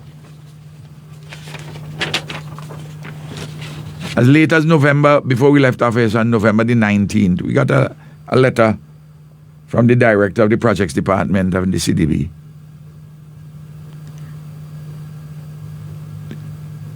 Subject, Canouan Airport Rehabilitation Projects in Vincent and Grenadines.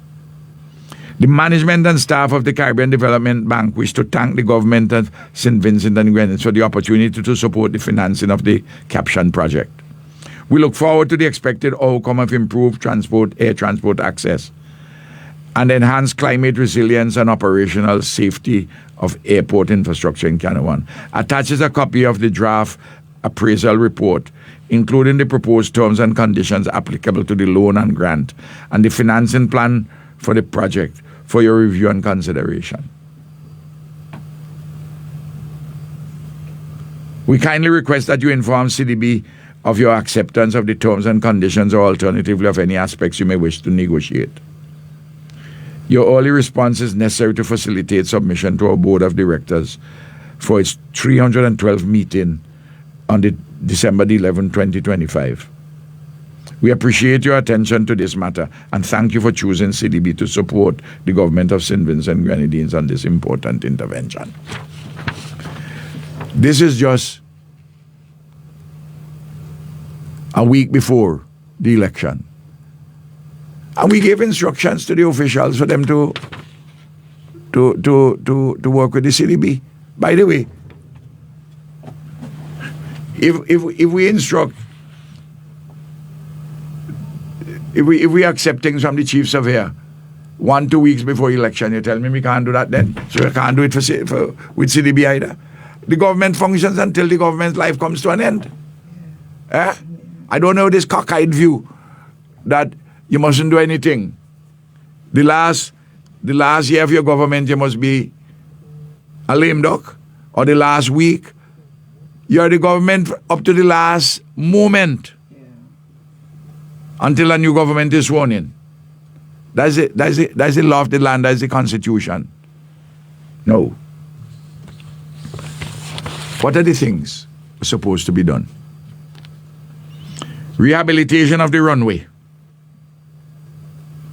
Improvement of the existing drainage system. New LED airfield lighting system, including the obstacle lighting. Strengthening of this existing sea revetment along the runway, because Beryl had mashed up the sea defense along the runway. Also, rehabilitation of the existing sea revetment along the airport road. Beryl had also damage that area too. New perimeter fence, including a fence of a quality where it would be resistant to the weather. Reconstruction of the rescue and firefighting building. Real fancy one. New tower structure for the air traffic control cabin, another fancy one. New air traffic control cabin, inclusive new air traffic control equipment, including a new automated weather observation system. Rehabilitation of existing sewage, rainwater, and supply system of the terminal. Well, yes, I talk about the sea revetment. Those are the things. And there are areas of those which could be scaled down. And we had internally suggested that we do some scaling down. But the NDP decided, according to what they're saying, they're going full-fledged. No. They say they're worried about debt. But it's $150 million. Well, first of all, for the debt itself, $121 million. Over $121 million to owe into the CDB on the debt. I outlined that is connected to what is the economic activity which is taking place in the north of Canaan. We have to do airport rehabilitation. We're the one who built that jet airport, you know. We opened it in 2007. But it has suffered a lot from the storms and wear and tear and everything. But the question is whether you should spend $121 million plus million in loans, plus afford a local contribution of $28 million. They say 10 million, but it's 28 million plus. And I'll come to that just now. And you have to get that in local loans. So all the money really is about $150 million in loans overseas. I mean CDB loan, which would be cheaper than the local loans for the 28 million EC. No. Bear with me. I want to read. This is how the financing is done. $46.7 million US, representing 82% of the project cost.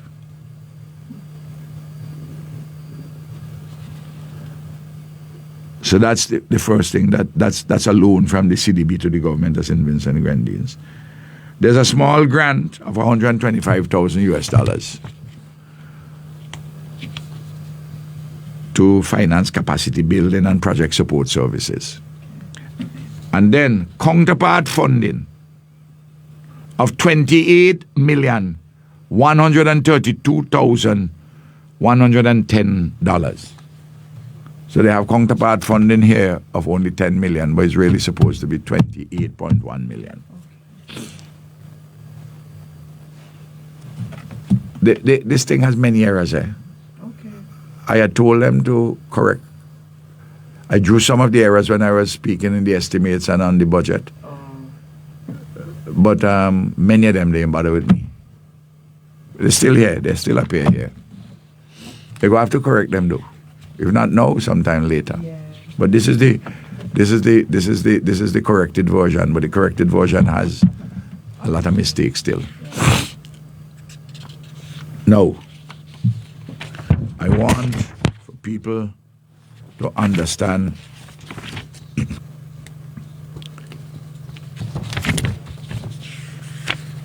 the appraisal report aspects of it. I want to go and deal with certain things which I think of relevance for consideration. The financial analysis. Well, you know, Argyle International Airport operates the airports throughout the whole of St. Vincent and Grenadines, not just Argyle International, but it deals with the management of all the others too. Except Mustique, which is a private airport, but we provide the state services, like for instance, air traffic control, security, customs, immigration. You know, that's we have to do that. We have an arrangement with the Mustique company, and with certain payments are made for certain services rendered. That's in the budget too. That's in there. So when they do the financial analysis in the appraisal, they had to do it in the context of AIA. They said this analysis assesses the consolidated financial performance of AIA Incorporated over the period 2019 to 2024. And it indicated that the Canouan Airport contributes on an average 2% of AIA Incorporated total revenues and 4% of its total operating expenses. So the Canouan Airport doesn't pay, the operation doesn't pay for itself, even at the present time. It went on to talk about AIA itself, that AIA, for a number of reasons, COVID, the problem with it says here the scale of the airport operations, that is AIA, plays a critical role in determining financial viability. Economies of scale reflected in declining average cost curves require that total cost be distributed across a sufficiently large volume of outputs, including passenger traffic, cargo, and aircraft movements. In the absence of significant throughput, smaller airports typically operate with negative margins. And they show in the period, the situation worsened in 2020 due to the COVID pandemic, and they show the extent to which the revenues fell. And then, of course, we had Sofre. Burial didn't take place yet. But they also said here, AIA Incorporated began to recover in 2022 with revenues nearly doubling and reaching doubling to $11 million in 2022 and reaching $21.45 million in 2023. And that the estimated revenue for 2024 was nearly $28.5 million. And since then it has even improved for the 2025 period. And they said the revenue rebound was driven by several factors, including post-pandemic recovery and the return of international passenger traffic, increase in rates for cargo handling, and the restoration of the pre-COVID airport service charge, and the introduction of 4 new airlines services and passenger movement and record passenger movement of nearly 290,000 in 2024. By the way, when I was discussing on Monday Eloise's restaurant, remember I gave how they didn't lose money. They had lost money. They only now beginning to break even on the operations. Same thing happened to AIA General, you know.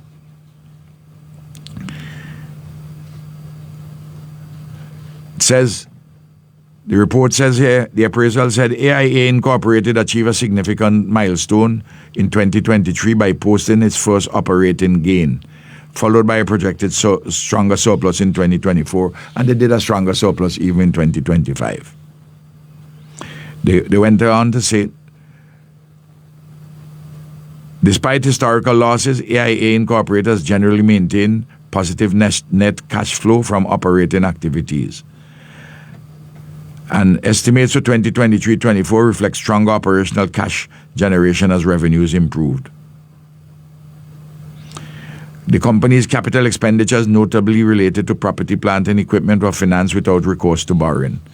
Notably, AIA Incorporated carries no debt for the company itself, and its enhanced liquidity profile positions the company to meet its short-term obligations and potentially contribute to funding capital projects, albeit on a limited scale.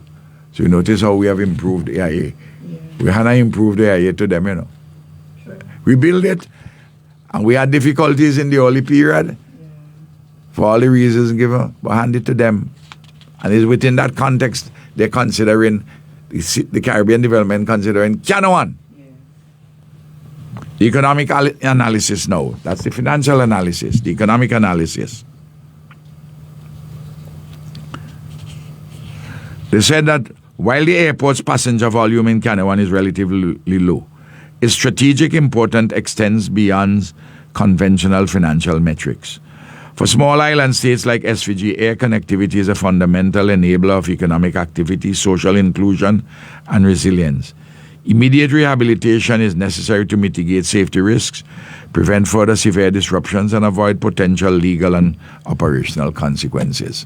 And all that while we went for the project, but we have to control the costs. Goes on.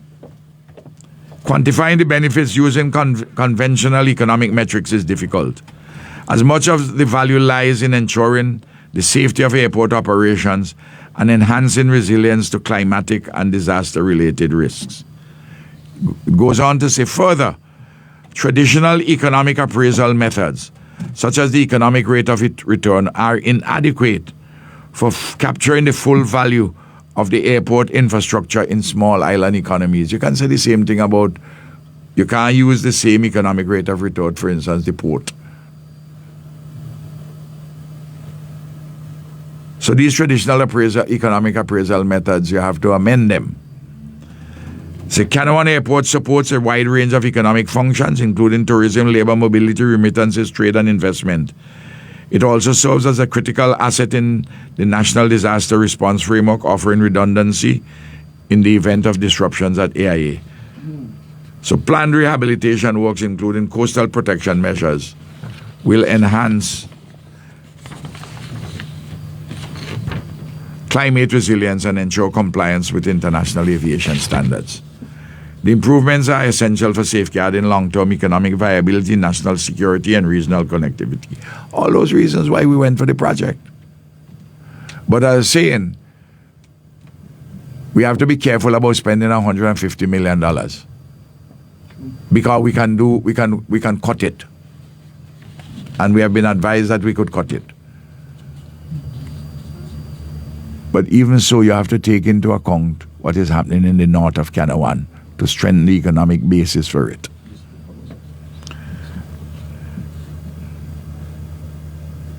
The macroeconomic analysis. So I was reading the financial analysis and the economic analysis on the airport itself and AIA, Canawan and AIA. I now go to the macroeconomic analysis, which is important. This is the CDB writing. When I told you, and I want to extend this discussion to show you that what the NDP is doing, accepting the ideology of the IMF, and this austerity ideology. They're doing it as a matter of choice, not necessity. Let me read what the CDB had to say. Just like I read the July 2024 IMF report, the excellent report which we got here, CDB. Fiscal operations in 2025 are likely to result in a deficit due to recovery expenditures related to the hurricane, along with ongoing investments in large-scale infrastructure projects. What you want me to do? Don't rebuild after burial and don't keep people, body and soul together? That's what you wanted me to do? Seems so. And that I mustn't do big infrastructure projects like the port and the sea defenses and river defenses and the schools. You don't want me to do those things? To lay the basis for further growth and development in the country? Rather than cutting back, you had to fuel growth to get the additional revenues, to manage the debt. Hear what the CDB goes on to say. Capital expenditure for the period January to September 2025 reached $293.6 million, compared with $208 million recorded a year earlier.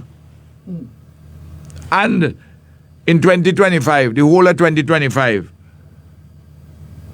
you had, no doubt, $500 and something million capital expenditure. It is. This upward trend in capital expenditure has been noticeable since the year 2020 at levels that are well above historical averages. Public debt rose to 99.9% of GDP by the end of 2024 and is expected to remain elevated in 2025, but anticipated to remain sustainable as government continues its debt management efforts to lengthen the maturity and lower borrowing costs. Over the medium term, the prioritizing of external financing sources is expected to continue, with most new financing expected to come from multilateral and bilateral donors at concessional terms. That's what I talk about the external debt repeatedly. That the $2.5 billion in external debt is taking a smaller percentage of our revenue, just over 16%, compared to $900 and something million local loans, which is taking 26.7% of our revenue. That's where the problem is. But they go on to borrow even more money locally, $200 million, when they don't have to do it because they want to satisfy a lot of small, a number of petty political projects. But they ain't going to happen because they wouldn't raise the money. And that's why they're cannibalizing one another. One of the reasons, apart from ambition, no. This appraisal report by the CDB goes on. Debt dynamics are expected to improve, supported by moderate economic growth and fiscal consolidation plans over the medium term, reinforcing the government's commitment to achieving the Eastern Caribbean Central Bank's monetary target, debt target of 60% of GDP by 2035. The detailed macroeconomic analysis can be reviewed at Appendix X. The CDB is supporting what we are saying. Friday and company have gone and they're drinking the IMF Kool-Aid for austerity. They've self-inflicted wounds in our country. Yep. And I've made the point before about using debt to GDP analysis, debt to be the ratios, as the basis for your analysis. You have to look at other things, what is happening on the balance of payments and how you're managing the revenue, and which debt you can roll over and which debt you can't roll over. And where you have good debt, I want them to point out to me any of the projects which we have as bad debt, that we shouldn't have done them. And bear in mind, and if I just move away from Canawan for a minute and say this, that the IMF said that this year, the NDP, their budget, their wish list was going to increase the debt by 19 percentage points. The debt to GDP. 19, you know. Over $560 million, you know. But of course, they can't do the implementation because they got $40 million to spend this year from on the Canouan airport, from the debt, and from CDB debt, and $5 million from local loans, $45 million. It's now nearly the end of May. Though you'd have to, if you award a tender and everything, and you have to pay some mobilization money up front, it wouldn't come up to $45 million. So, their numbers don't make no sense. Anyway, let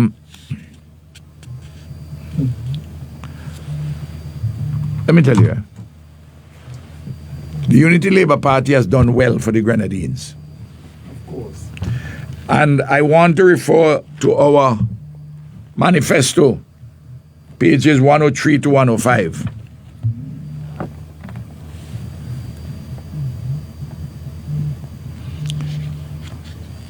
What we have done. Well, I want to begin by saying this. Permit me to read this. It ain't long. Our plan to make the Grenadines more resilient, dynamic, and connected.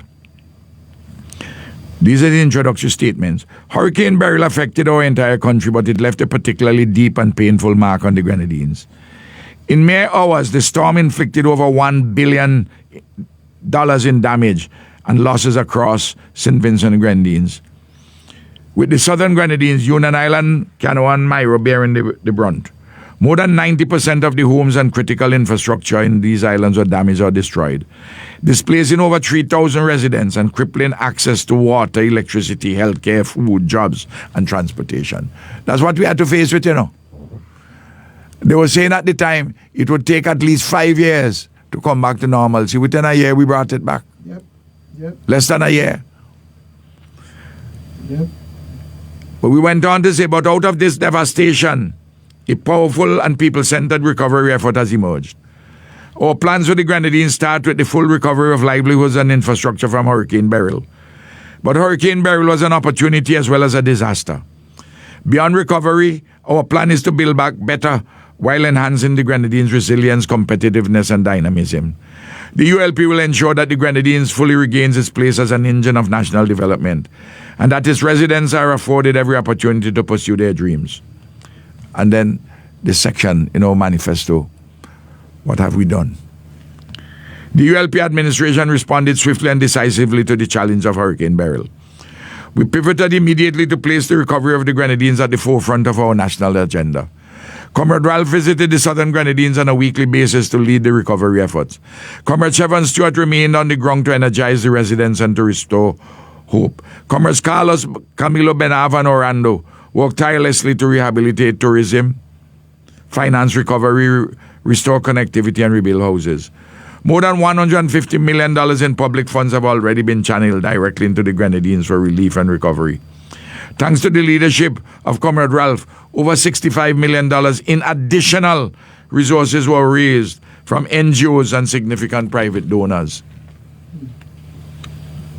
And since the hurricane, our accomplishments include, this is our manifesto for last year, you know. Here are the accomplishments. Everything is there. Restoration of electricity to homes and businesses. Reconstruction of hundreds of homes to date at no cost to the residents of the Grenadines. Daily shipments of clean water to combat water insecurity. Watch how we handle the water problem then compared to what they're doing now. Repairs to health centers and clinics. Provision of income support for over 1,000 families from the Grenadines. Provisions of food, uniforms, books, and income support benefiting more than 1,500 persons, with $11.2 million spent on income support alone. housing for the displaced with over 250 Grenadines families being sheltered in government rented accommodations on St. Vincent. Debris clearance and the reconstruction of jetties and bays, including the Canawan jetty and the restoration of Salt Whistle Bay. Free services of people and cargo to and from the Southern Grenadines valued at over $7 million. Remember, we transport people freely for a whole year. Rebuilding of destroyed schools and the rapid construction of a temporary school compound in Annesville for displaced union students.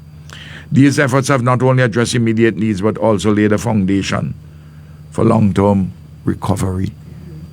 When you hear the talk, this is what we did, But the thing is just, Beryl came, mash up the place, and what you have there was a miracle. It was a magic wand from the heavens. Well, the Lord had to walk through us. Bless us and walk through us. And help us to raise the money, include the Comrade. Correct. In our manifesto, we said what we will do in our next term. We said the journey ahead is more than rebuilding. It is about transforming the Grenadines into stronger, safer, more resilient communities. Budget 2025 reflects this vision, placing the Grenadines at the center of national recovery and future development. Before Hurricane Beryl, the ULP led transformative initiatives to improve internet connectivity. We spent $80 million to improve internet connectivity with the internet backbone, north to south in St. Vincent, from Kingston down to the Southern Grenadines and into Grenada and St. Lucia. Attract first-class resorts and marinas, improve garbage collection, build hospital facilities, purchase a medevac vessel, enhance airports and jet ports, improve roads and infrastructure, build Coast Guard bases, resource centers, hard courts, and solar electricity plants. Our mission of hope and recovery and resilience continues during our next term in office. Upcoming initiatives will include, this is what we are going to do. Under the rubric Reconstruction and Resilience, continuation of our bold home construction program, ensuring that every Grenadine's homeowner is placed in a more resilient home than they were in before Beryl. It's 6 months now and they ain't repair or build one single house anywhere in St. Vincent and the Grenadines. The NDP. I told people, those who didn't get their houses fixed yet, the only government which will fix them is the ULP government. What I said has come to pass. That is why all over the country, people are saying, including in the Southern Grenadines, things were much better under the Comrade. Far better. And that's what they got the NDP bastard here now. And they're looking for every single way to see if they could checkmate me. Yep. And to see if they can shake the mighty force of labor. We turn in the setback into an advance. Our manifesto went on, continued implementation of the Berry project, focused on building back better and more resiliently while enhancing opportunities and livelihoods. This was the World Bank Finance project. Expanded road and repair rehabilitation. Education and skills training, rebuild secondary schools in Canawan and Myro, a TVET center in Union Island, and technical training facilities in Canawan will be built. Guaranteed tertiary education support for every Grenadian student in need. That is now in jeopardy. Airports, health and infrastructure. Full repair and upgrade of the Union Island Airport. A proposed $56 million US expansion project and coastal protection project for the Canawan Airport. We say, we are going to scale that back down in order to make, don't spend as much, but to have a first-class operation, nevertheless, at the airport. Improving staffing and services at the Union Island Health Center, including X-ray diagnostics. And what's her name was working on that strongly, Chevron Stewart. Desal plants. in the Grenadine Islands, restoration of solar generation, rehabilitation and coastal protection works at Big Sand Salt, which will be an Ashton Lagoon, expansion of Coast Guard and police stations in Bequia, Union Island and Canawan. A modern $54 million Grenadines ferry terminal in Kingston and enhancement of all ferry terminals and jetties throughout the Grenadines. Well, the one in Kingston, they put that on ice. And monies which we had raised, well, they can do some stuff in the Grenadines. Economic opportunity, support and opportunity. Construction of a fresh resort on Palm Island. 400 Grenadines prime grants to small businesses. One-off recovery of payments of $2,500 to $8,000 to help local businesses open. Those are monies which we had organized. Acceleration of tourism development and investment in Union and Canawan. Enhancement of Tobago Keys administration and equipment. Putting always people first. Look, when I know that because Sir James did a lot of work with the Grenadines, and because former labor administrations, though they did work, didn't do as much work as perhaps they should have done. But the ULP government has done fantastic work in the Grenadines. And the people in the Grenadines have to see it. And our plans were sustainable for the further development. And they know it. So I'm appealing to them to understand the truth and don't continue to be mama guide. Have all this mama gizim and empty talk by Friday, Oliver and the others.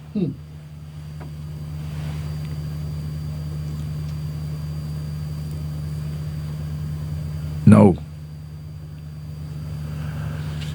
Carnival in July. Well, private promoters like Luke Boy happy because they give him the place down at Annesville. They didn't tell us yet who's paying for the repairs and how much they're charging Luke. That place should have been being rebuilt right now to host in October. The Americans qualifiers in netball, and it will finish by August this year. Instead, they had to pay off Luke Boy for giving the full support by the radio station. You know, I always quote Martin Carter, the Guyanese poet. The mouth is muzzled by the food it eats to live. Eh? None of them can fool me, you know. That's why they want to get me out of the way, you know. None of them can fool me. Not one of them.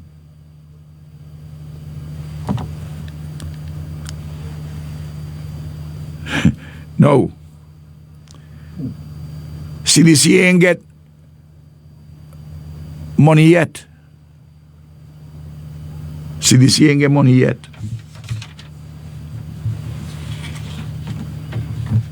Still promising. The thing coming in drips and drabs. And by the way, you know, Bling, it has come to my attention that people from the government, they have told, the matter has been communicated to the contestants, the Queen contestants for the show coming up, that they must not, in their speech, they mustn't welcome people anymore to Independence Park, which is the name. We have renamed the place Independence Park. They say that they must still say Victoria Park because the NDP government intends to rename it Victoria Park. Could you ever hear more backward colonial thing Victoria ever come to St. Vincent? Queen Victoria ever come here? We should be extending this process of changing names.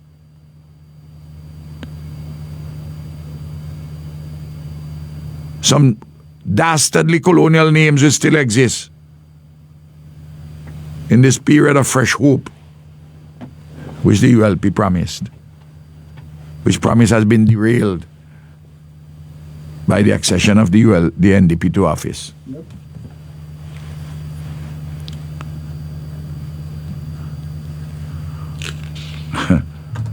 The people complaining, the people in Carnival, they're complaining. They ain't getting the money.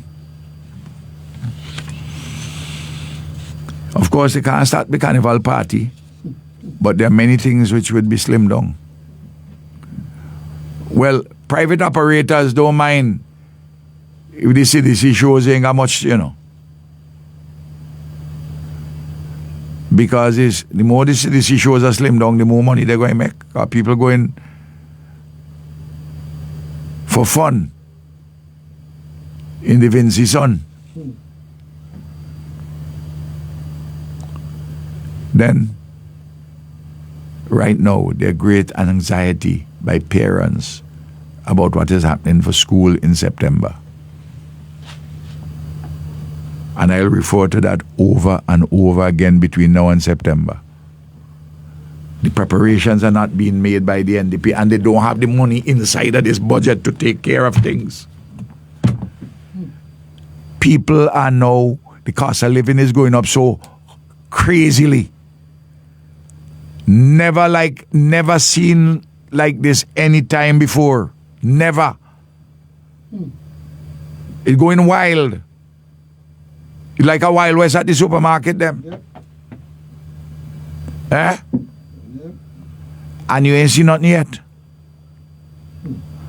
And the government just moving at a snail's pace. They don't care. They parcel out decision making to a task force. And they're moving so leisurely. Meanwhile, people are suffering. The number of complaints I get on a daily basis on my WhatsApp, on my SMS messages, telephone calls. The number of people who come to me. Look, Bling, there are people who take Noah taxi from Leeward to come see me, True. You hear me? True. As you said that, I went and see PM yesterday. I went and see PM over the weekend. And then this thing we saw yesterday, Sandals announced how they're going to proceed over the next few years with the construction of their beaches hotels. Remember, Sandal has two brands. Sandals, which is the singles, the couples hotel, and Beaches, which is a family hotel. They came and they bought the land from the government down at Moncton, private Moncton, to put up beaches. $550 million US. $550 million US. Bling. 1.35 billion EC dollars is 40% plus of our entire GDP. Our GDP is 3.2 billion at the end of last year. Bling. Is a big number. And they had told us that we have an agreement because we had one with for Sandals, and we reworked it in the new circumstances and with beaches and the size of the investment and everything, left it there. Yep. They had on the ground 15 people, including the main man, the main project man, to start the operations, start the work for St. Vincent and the Grenadines, intending to finish it by the end of 2027. You hear me, Bling? The first phase of 350 rooms, 350 million. And while it was going on, while it opened the end of December, the end of 2027, you will work on the other 150 to complete them within another year. That would have provided 2,000 jobs. You know, Sandals, 2 evenings ago, they announced. They said they want to tell the region and the world how they're doing. They were building Turks and Caicos. So Turks and Caicos is more or less complete, so they'll be opening that now. You remember we had sent people there for training, and some people working there from St. Vincent. Then the next one, Bling, was St. Vincent and the Grenadines. Followed closely with the Bahamas. Now, their new schedule is the Bahamas for 2027. Barbados for 2028. Jamaica for 2029. St. Vincent and the Grenadines, the soonest date would be 2030. You see the difference a change in government can make? You remember how they cuss Sandals during the election campaign and before? I take me 2 years and hear them, you know. I heard Leacock and Bramble at a meeting up in the area of the Prime Minister's residence. No, only cap it. Leacock said that he doesn't want Sandals down by Moncton. He want that beach to be left open for his grandchildren, them. They say we're selling out the country. Well, the land was there for development. So James himself, you know, had built a road and say in time to come, we'll have hopefully hotel development there. But they couldn't get any big hotel for the simple reason that you didn't have an international airport. Eustace was going to put in the land as equity for a 100-room hotel down there, you know. That was in Eustace December 2000 budget speech, you know. We have a private sector company down there called Sandals. Has built out at first 302 rooms and now it's reaching 350 at Bucament. 350 million US. And then to put in another 500 million down at Moncton, they pay for the land cash, you know. Eustace was going to put that in as equity for a firm to build what? 100 rooms. Because he didn't have the airlift. You see the difference EIA make? And them fellas,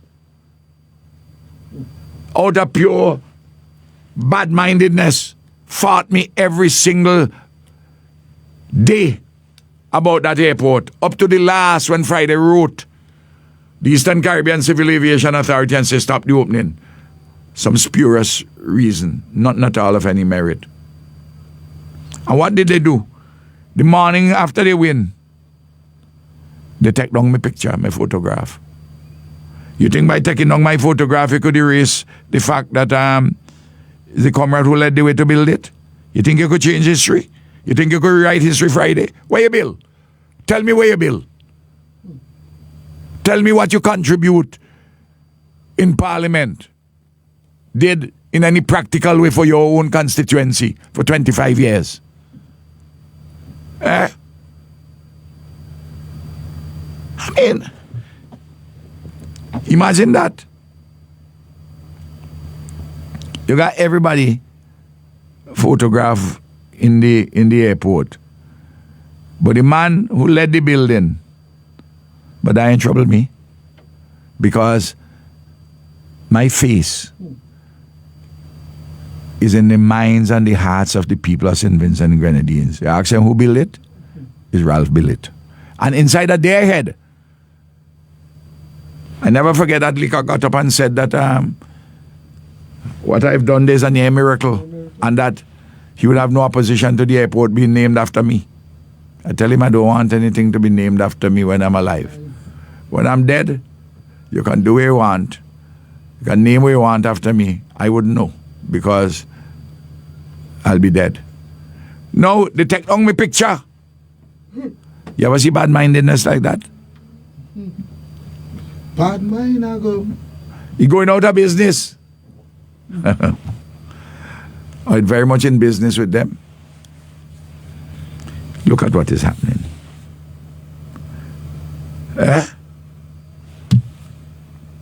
No. I want to talk about, I want to return to the police. And about, I want to repeat what I said, and I'm going to say it over and over again. I am, and the ULP and the people of St. Vincent and the Grenadines, and I'm sure the police force as a whole, are unalterably opposed to appointing Brenton Smith as Assistant Commissioner of Police. Having him as a politician, he left the service as a station sergeant. Nearly 5 years ago, he has been brought back. Okay, he could have come back all year, but he decided to be a politician, General Secretary of the NDP, on the platform all the time, cussing everybody about everything about labor. I got no problem with him come back under the NDP. You know, you come back, you got his service before, join it up with what you're going to do now, you improve his pension and so forth. But there's a different story than taking a politician and skip him over inspector, assistant superintendent, right up to assistant commissioner. And what they want to do is, because of assignments of certain superintendents, certain assistant commissioners elsewhere, they want to see if they can slip Smith into a deputy position in the deputy commissioner position in the not too distant future, you know.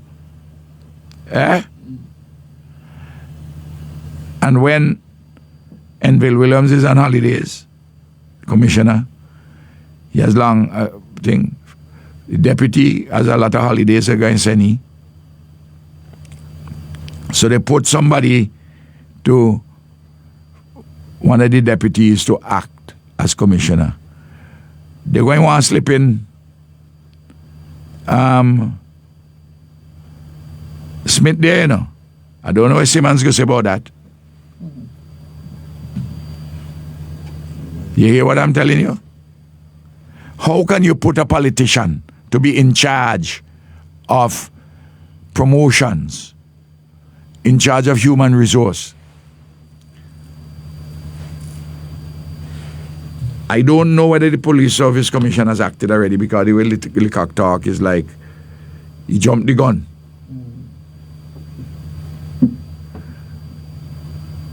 But I hope that the chairperson is listening to me of the Police Service Commission, for whom I have a lot of respect, Laura Anthony Brown.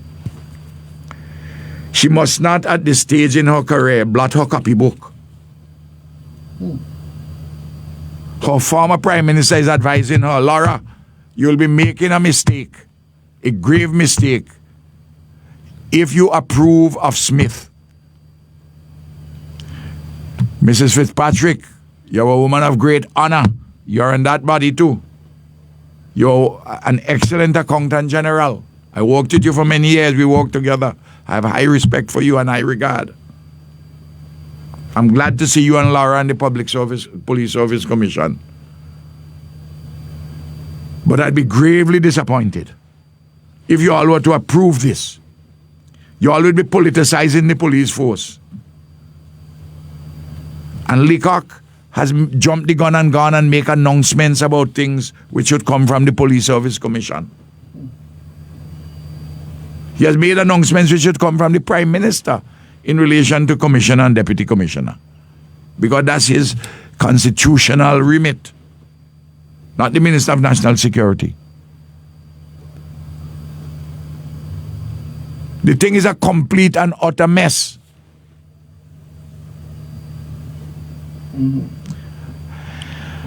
And persons whom they are transferring, assistant commissioners, they are transferring elsewhere. They're making these assistant commissioners men of great honor and ability who have served well. They're making them appear as though they are some set of non-entities. It's wrong. Very wrong. But they don't understand the politics they're playing. Because you got more people against Smith than for Smith. Because people are fair and they know that what they're doing with Smith is wrong. I don't have anything personal against Smith, you know, and I meet him as I say. We are cordial. I have no problem with that. I remember on one occasion when Smith was coming to the office of the Prime Minister with some people who were some public sector union people. Well, unions generally. And they had to surrender their telephones because of security reasons. And he was advising that they storm the office of the Prime Minister. Remember that? Remember that? Remember his recording, storm the office of the Prime Minister? Yep. Eh? Well, you may say there's water under the bridge. I mention it for what it is worth, but I don't hold anything like that against him. My central objection, you can't come out of the force. You decide you ain't taking the vaccine. You're a politician for 5 years. You come back in and they fast track you. And Leacock, without any shame whatsoever, says that he will deal with promotions. I thought he's the commissioner dealing with promotions. He says Smith will deal with promotions. The human resource czar in the police force. And the man who you promoted, you want promoted, Smith, is getting his position because of politics. What an irony. I know that there are many persons out there, when I talk, they want to take me on social media. Go ahead. Go ahead in your corner and talk. But you ain't got no influence in the country compared when the Comrade talk. Say what you want to say. But one thing for sure, none of you diverted me from the path to repeat over and over again that the promotion suggested by Leacock for Smith is entirely unacceptable, and the Christian Council must talk about it. And the Governor General should advise Friday that this is unacceptable. What is happening now? You're having a fusion of the state and the NDP. That's what you're having. In the most Trumpian kind of fashion. You will pay a huge political price for this, NDP, if you continue that road. And in this case, I'm calling on good people like Laura Anthony Brown and Mrs. Fitzpatrick to block this appointment. Block it. And if you're only now being properly advised by the leader of the opposition through the public airways, recall the appointment if you have done so. And say that it is recalled that you're now understanding the full facts. Because I can't imagine that they will go ahead with such an appointment if they're properly advised. I have confidence in Laura Anthony Brown and Mrs. Fitzpatrick. I hope they don't act in a manner or omit to act in a manner which would cause their own esteem to be reduced in the eyes of right-thinking people by not doing the right thing.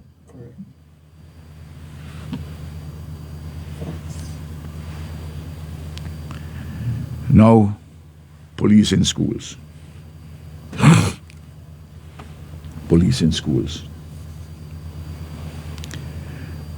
Leacock says he wants to put police in schools to deal with discipline. You know, this is a complex problem.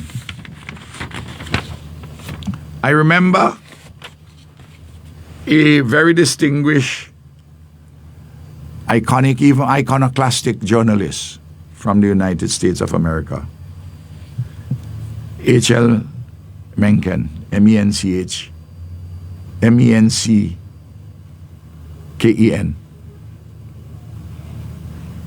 He said, Bling, for every complex problem, there is a solution that is clear, simple, and wrong. There's this complex problem of discipline in schools. Leacock is reducing it to carrying police in schools.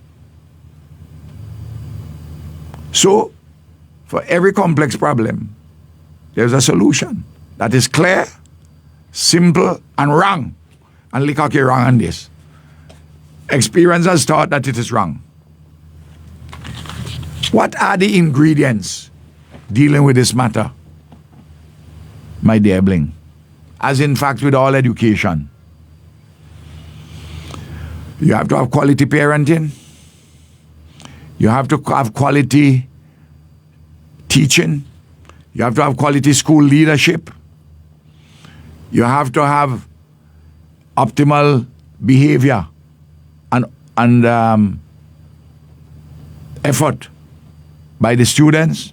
You have to have community supports, and you have the state providing the basic institutional and infrastructure to facilitate or enhance or engender optimal teaching and learning. Those are the ingredients, and none of them involving police coming to take charge of security in schools. You could have senior police officers, one or two, assigned to advise the Ministry of Education. But you need a lot of counseling, a lot of support services, which is what we were doing. And build upon those now. So you have a complex problem.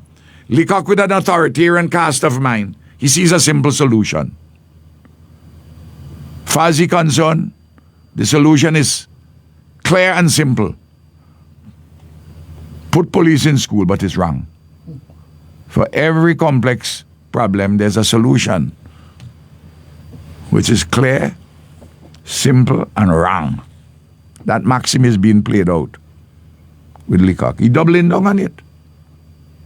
There is not a fella who like to take correction.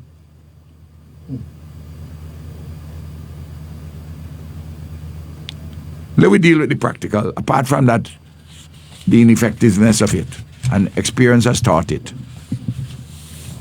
The literature is clear on it. Bling, bear with me. There are 61 government primary schools. I ain't talking about the 6 private ones. There are 26 secondary schools. And I put all the secondary schools, private and otherwise, because we support the private secondary schools too. 22 early childhood centers, ages 3 to 5, owned by the government, operated by them. 6 technical institutes or centers. 3 schools for children with special needs. 4 divisions at 4 separate campuses of the St. Vincent and Grenadines Community College. That gives you 122 educational institutions, owned and operated by the state. You hear me, Bling? No, 1/2 of them are fairly small, but 1/2 of the numbers are large. You take Georgetown Secondary School, 440 students. Grammar school and high school, 600 and something students. Prep school, 700 and something. So on and so on and so forth. So some Connery Primary School, 105. George Stevens Secondary in Connery, 135. I'm giving the approximate numbers. Don't hang me if I am 2, 3, 4, 5 students out. But know this thing like I know the Our Father prayer. You hear me? I don't have a look at no book. I ain't got to look it up. So, bear with me, Bling. So, one half of those schools, let us say, put one policeman because of the size. Another one half, you put two. Well, if you put one half of the schools with one policeman, that's 61 policemen for one half of the 122 institutions. But the other one half, you put two. There's 122 policemen. That's 183 in all. But it's not just 183 policemen, Bling. It's not just 183 policemen. Because a policeman works, he doesn't work the 5 days on a stretch. He works 3 days, 4 days. So what you have to have, you'd have to have those police, you'd have to have for each of those a relief. So 183, you have to end up with 366 police officers. Bling. The number of police officers is under 1,200 in St. Vincent and the Grenadines today. Yep. So you're going to have nearly 400 police. Where are you going to get them from? Eh? Where are you going to get them from?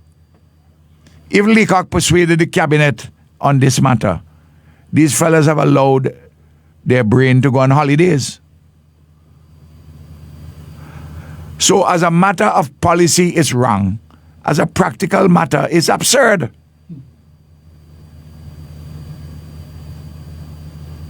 Completely absurd. And the point is this, is overstating the issue of security, of ill discipline. Of course there's ill discipline. It's a complex issue, as I mentioned last time. I came back to it today again. From a standpoint of policy, salience, it doesn't have salience as public policy. Experience elsewhere and our own experience here. Yep. Plus, of course, the practical issue just can't be done. And as I'm ending, before I take calls, I want to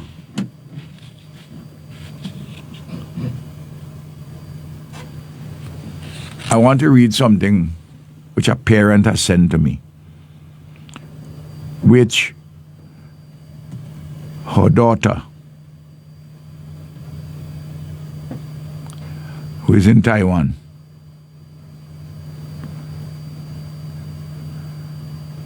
has sent. This is her in Taiwan. Before, the SVG embassy in Taiwan used to go to students' graduation. Now, them man decline all invitation. I'm reading it as I. Yeah, as you get it. Them man decline all invitation. They would only help if we get in trouble with the government here in Taiwan. Ralph would never have accepted something like this. And we are students. Not like we come here to leave Vinci to work. They behave like it's only adult workers coming here.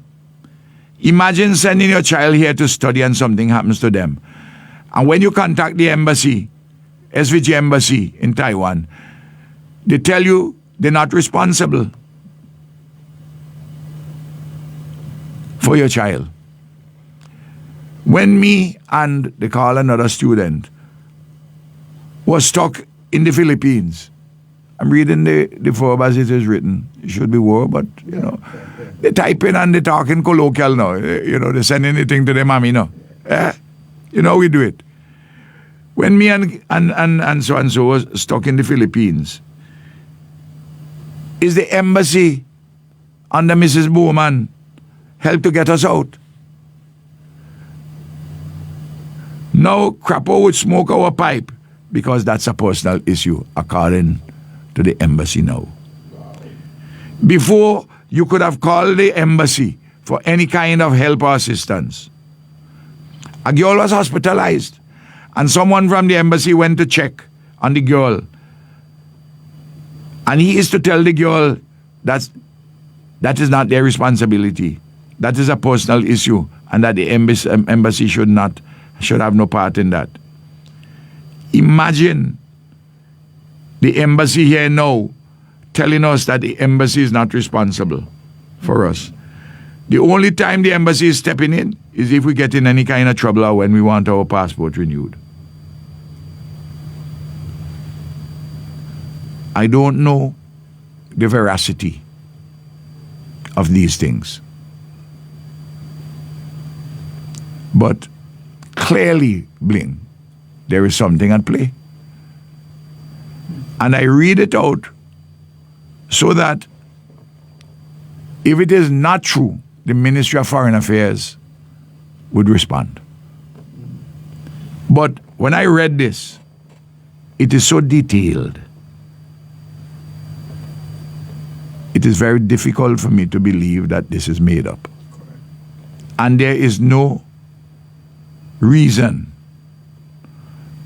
for this to have been sent to me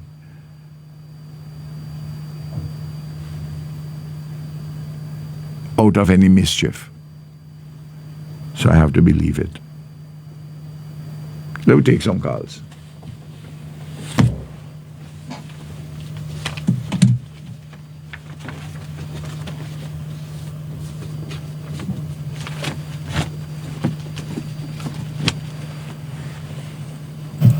So the number to call is 451-782-734-782-7. Remember, you can send your WhatsApp messages as well to 534-7827. We have any questions on the... Well, I'm checking the question side of things now. Here we go.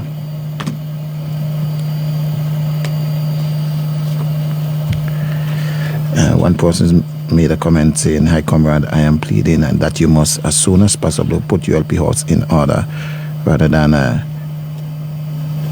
please don't try to put the NDP House in order. Let NDP fall with their weight. The quicker they fall, is better for ULP and the country of St. Vincent and the Grenadines." I agree with that.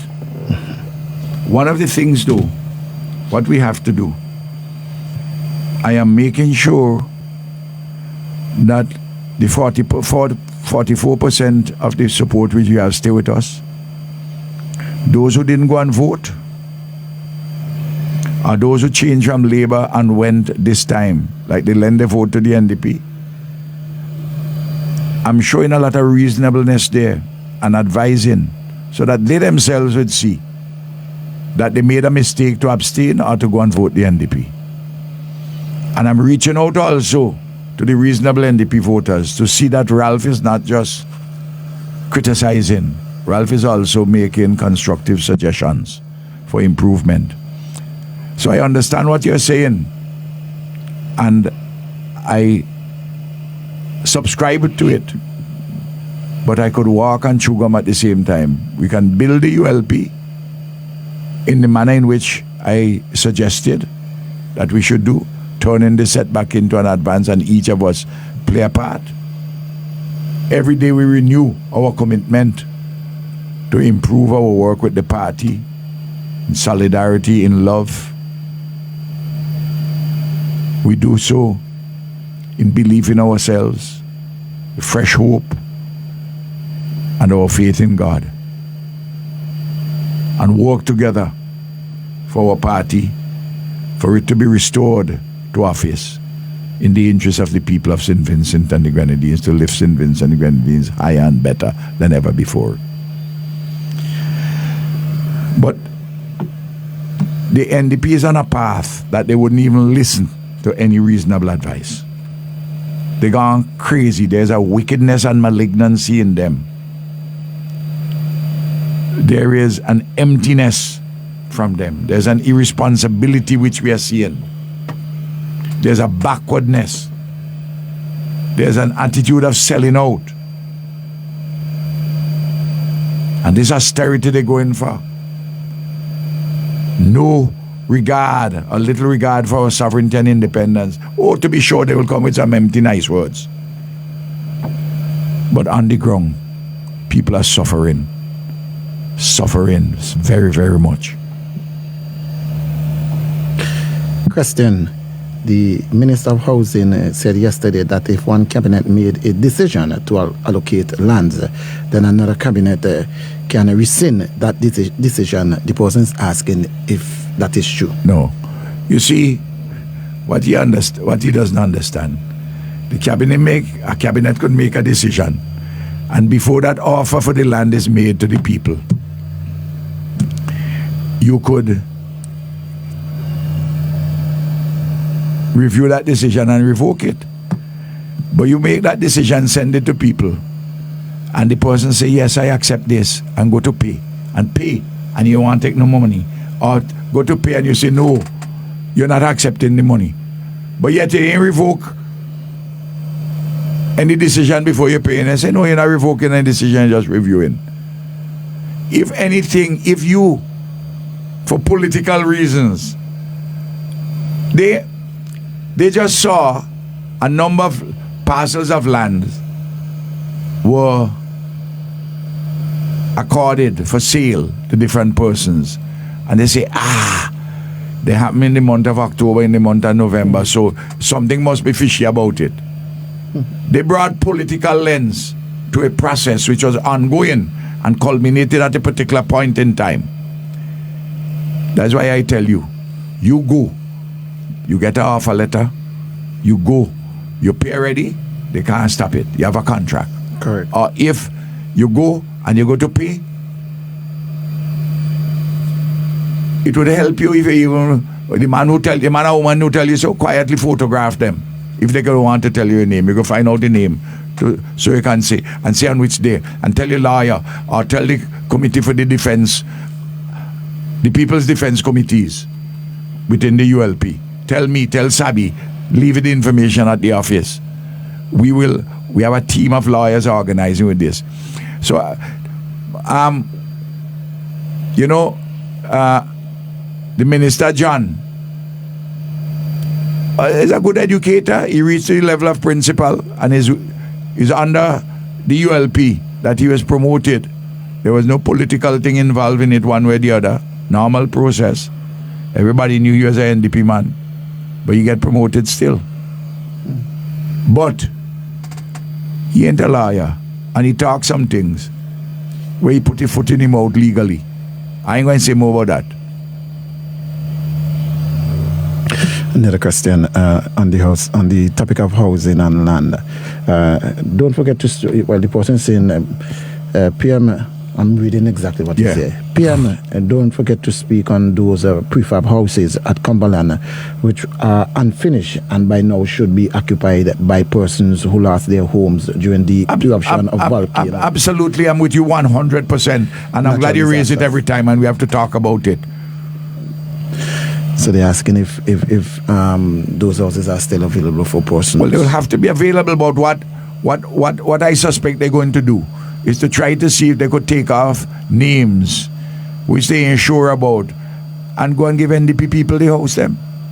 That is part of the wickedness and the malignancy. And where is the Christian Council?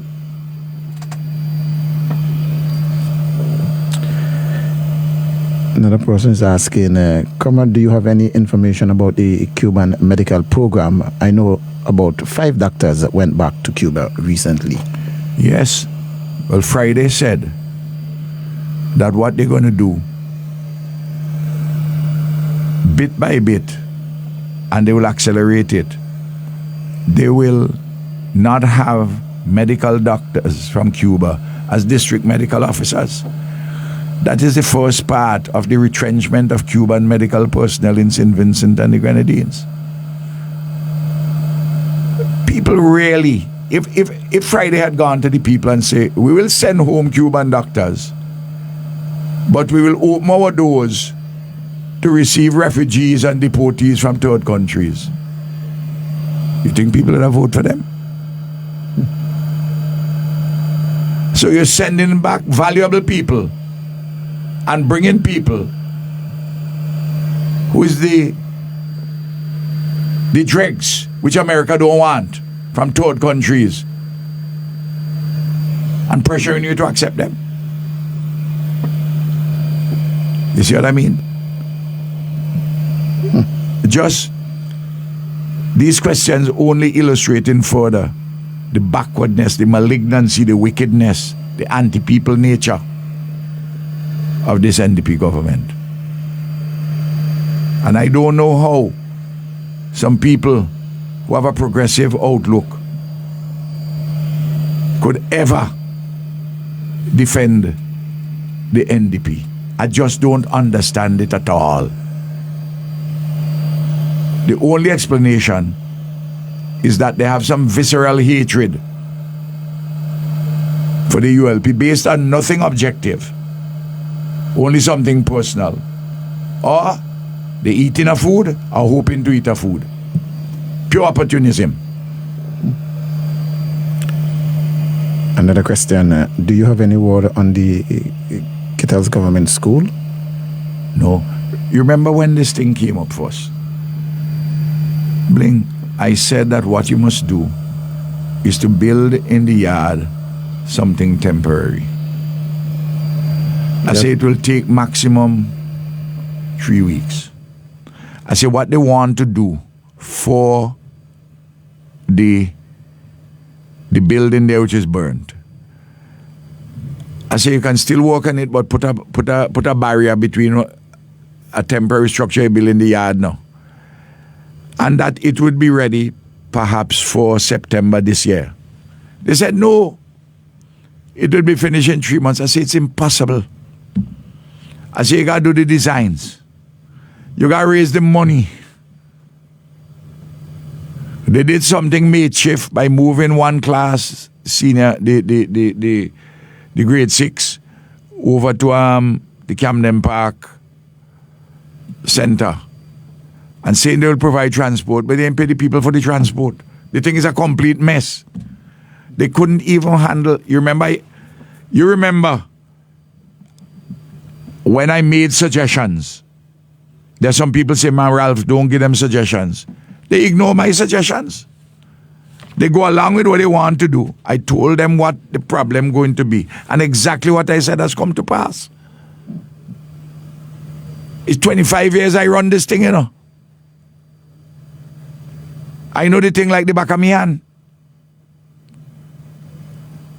I make it look easy. Yep. So they believe it's easy. And then they face the problems and can't do nothing. They're paralyzed. Instead of what they're doing, they're bullying the civil servants. Let me tell you, you know, every month, Brags are having real trouble paying salaries, you know. They have to scrape every little bit here and there, you know. They're doing it. Real problems. I am telling you, the people of St. Vincent and Grenadines, you ain't see nothing yet. From here on in, is more and more pressure.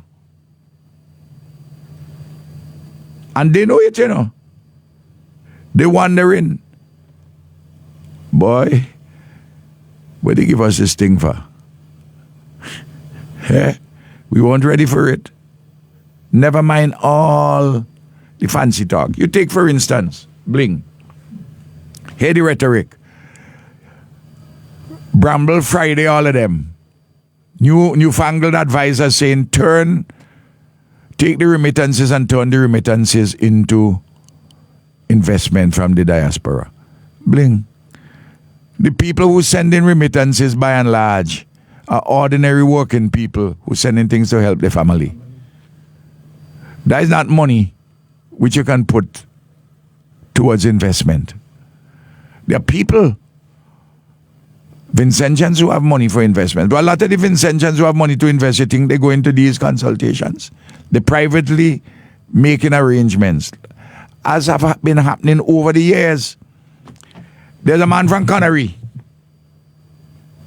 who's a distributor for for non-prescription pharmaceutical products. You don't need prescriptions for them. He's making a good living, good business he got. He come down, I know his mother, I know him. Mother was a very good woman, Canary. He set up distributive businesses in South Central Windward.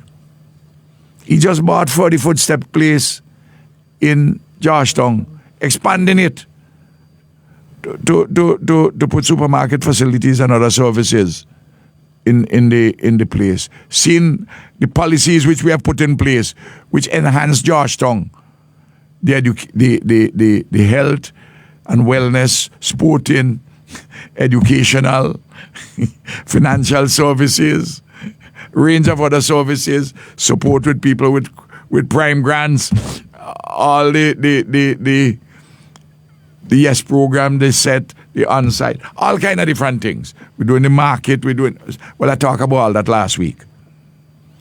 The man sees thing. That's what brings investment, you know. Not going and talk and say, a working nurse who's sending money back, and nurses send a lot of remittances because they have a caring nature for their mommy, their daddy, their auntie, their brother, their sister. Correct. That is for consumption, that is not for investment. And Vincentians have been coming back and investing. They have been doing that, and I want to see more of them. But don't tell people who send in remittances to take the remittances and put it in investment. People have to send the remittances to keep body and soul together. Yep. So they little catch things to see if they sleep. How can we justify, say something different than what Ralph saying?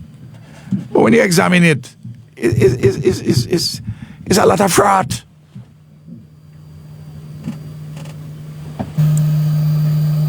Any further question? Question. Yes. Hey, Comrade, how you doing? I'm from Union Island, where Beryl had mashed up my house completely, and I was promised for it to be built back, and it was only started, the foundation had started and stopped as the new administration gets into power. Is it a possibility to sue the state? Well, I don't think you can sue the state because they don't have an obligation in law to build it back for you. They could say they start a foundation and leave it, but what you have to do, you have to write Terence Oliver. You got to put it on record and explain what happened. He's the representative down there. He's the Minister for Grenadines Affairs. And send the letter also to the Minister of Housing. And I would like, if you contact me and give me your information, the relevant information, and I could inquire myself to help you with representational work in that regard. Something we can do, take legal action. Some things we do representational work. Okay, another question. Good morning, Comrade. Well, it's afternoon. If you would like, kindly restate the process of obtaining funds through local loan. The reason for this is that I've been reading the estimates for this year, and there are so many projects to be funded by local loans. Explain the gravity of this to the common man. Well, let me explain this. Last year, we had $103 million in local loans. We had to increase that because we had a supplementary budget and because we had to do more houses. We break the back of all of that. This year, the government of St. Vincent, the NDP government, decided that they're going to put on hold or cast aside projects which we had arranged 2% money for 20-something years to pay back, and decide they're going to do some other things with local loans to satisfy this or that political purpose, like the $5 million which they put with no specifications in it under Liquor Ministry, NEMO. No specification, no details. Some people call it a proposed Leacock slush fund, but I wouldn't call it that. I would not call any money approved for in Parliament a slush fund. But it's very amorphous. Now I explained, I told them that you are not going to be able to raise this money. Up to the middle, I outlined to them when I spoke in early February. I said the first time for the 200 million, you can't go to the parliament, you can't go, the most you can go to for money at any one time is about $40 million. And that would be a tall order. That means you have to go 5 times. I say, if you go to the market with your bonds, you're going no earlier than middle of March. You're going to get that money end of March, middle of April, soonest. Then they're going to tell you you can't go to the market. It makes sense going to the market until the second half of May. First 2 weeks in June. Because the other countries in the OECS going on the same market to sell their bonds. Well, I asked Friday the question last time in Parliament, which was on the 21st of April. He said that as up to the 15th of April, they had raised, I asked him how much money they raised. He said they had raised $21.8 million of the money. That is just slightly over 10% of the money. And I asked how much of it went to capital and how much to recurrent. 12 point something went to recurrent and 9 million went to capital. In other words, 60% went to capital, to recurrent, and 40% went to capital. Or over 60 went and under 40 went to capital. 60 went to over 60 went to recurrent, under 40 went to capital. But in the estimates, they said that 80% will go to capital and 20% to recurrent. I had told them that, I say, we wouldn't raise the money. And all these things you see with local loans, they ain't going to happen. And all you're going to fight one another over a little pet project here and there. I told Leacock, I say, you think you're going to get $5 million? I say, if you get $1 million, you're lucky. And he watched me stare at me because it's like I put on the light bulb in his head.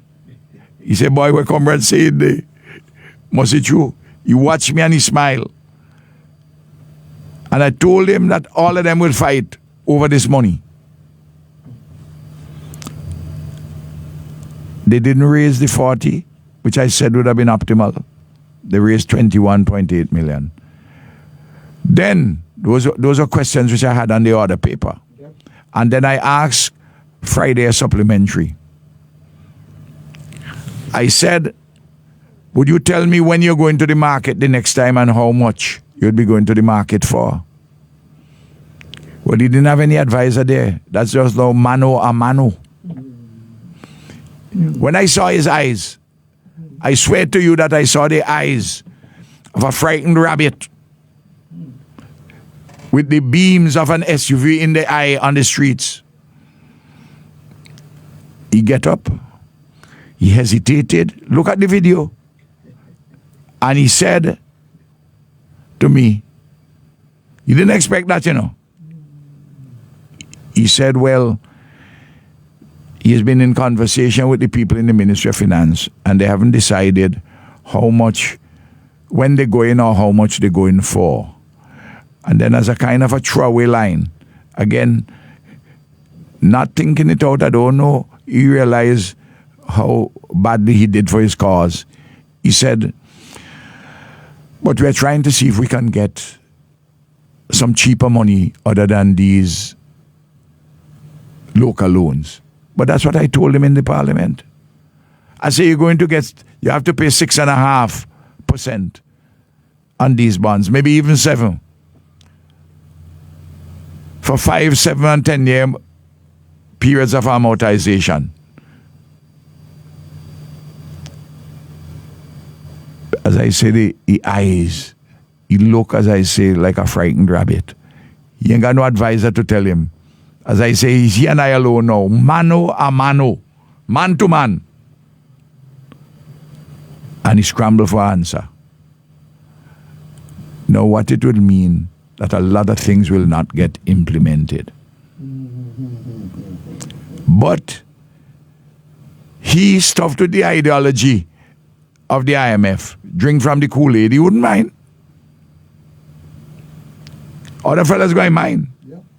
But he who drink the Kool-Aid in excessive quantities, and it's going to mean a slowdown of economic activity in St. Vincent and the Grenadines. Fewer jobs. Little or no economic growth. Pressure for the poor and the working man, and for the public servant, and for the middle class. I tell you, the woes ahead of us are tremendous. Sackcloth and ashes.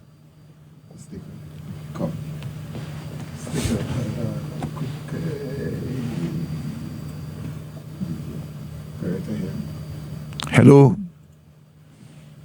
Are tremendous. Sackcloth and ashes. Okay, let's take this one here. Good morning. Good morning. Good morning. Good morning. Seems like we've lost that one again.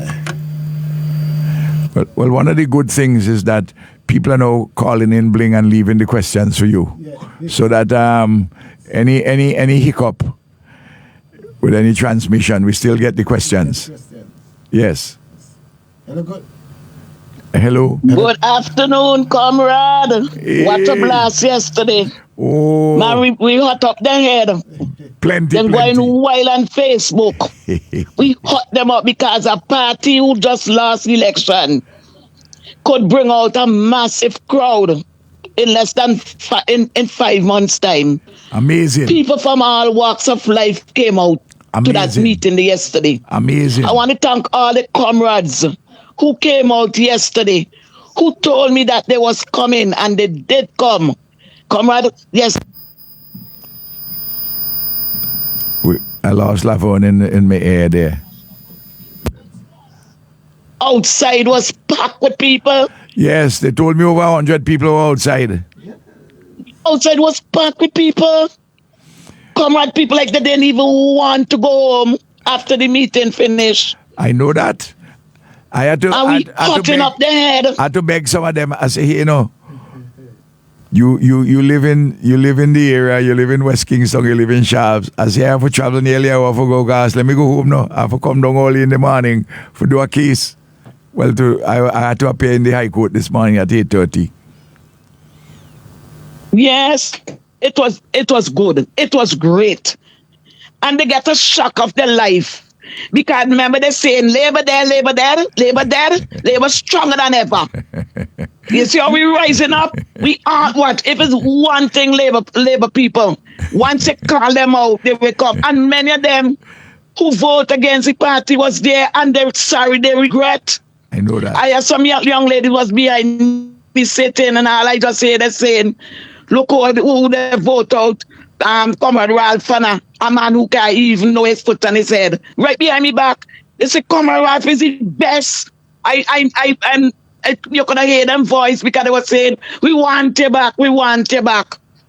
plenty people. We welcome back them, all our ULP supporters who get straight away because of a bonus, little misunderstanding.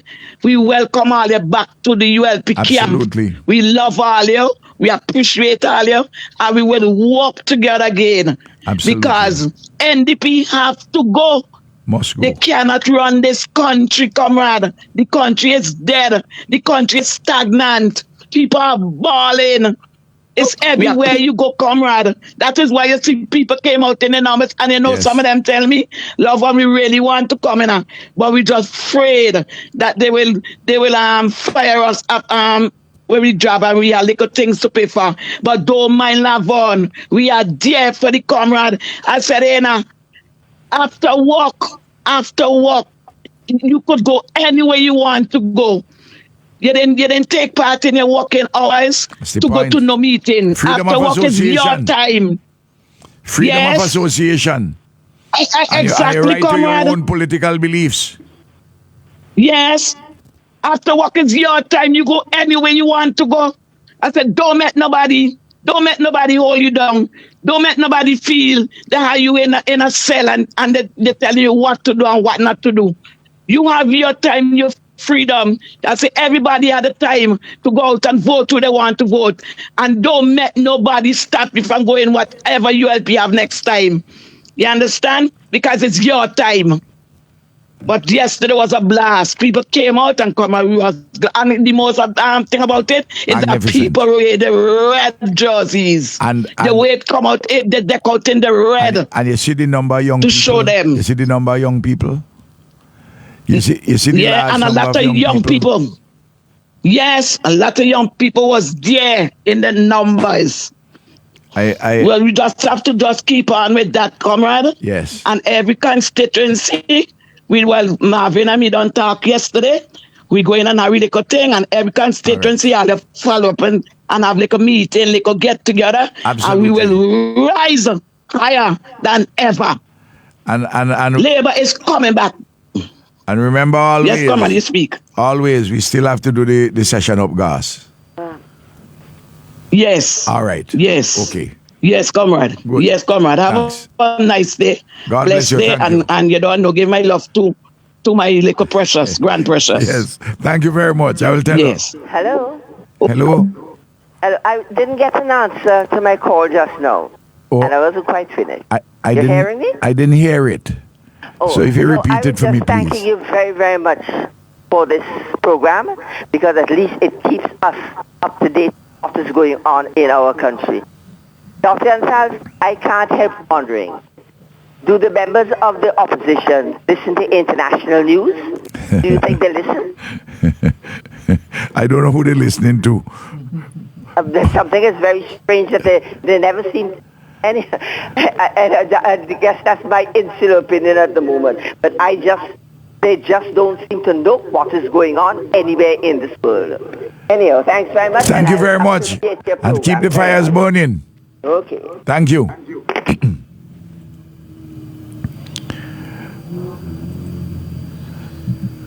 No callers yet. PM, you can go ahead and make a statement. Sure.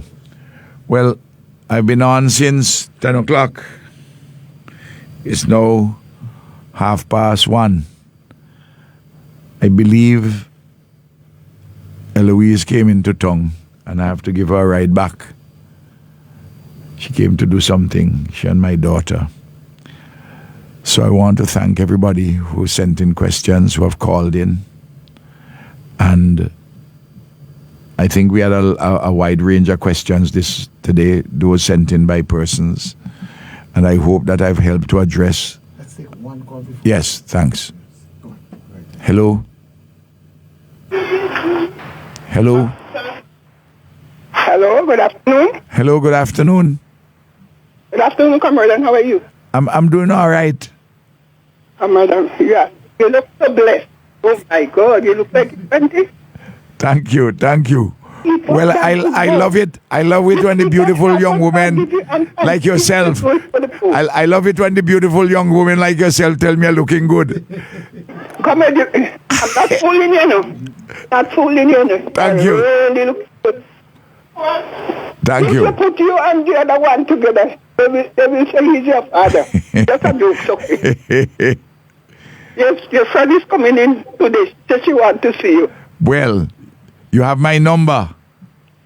She called you already and she left the message. Oh, she left She it. take the Okay, message. I haven't don't know if looked I at my give it to you. phone this morning since me? I start the program. I would look at it. How long Yeah. is she staying? 2 weeks. 2 weeks. Oh, naturally, we will see each other Yeah. and we'll break bread. Yeah. All right. Okay then. God bless All you. right. Thank you. Okay, bye. Right. Thanks. Right.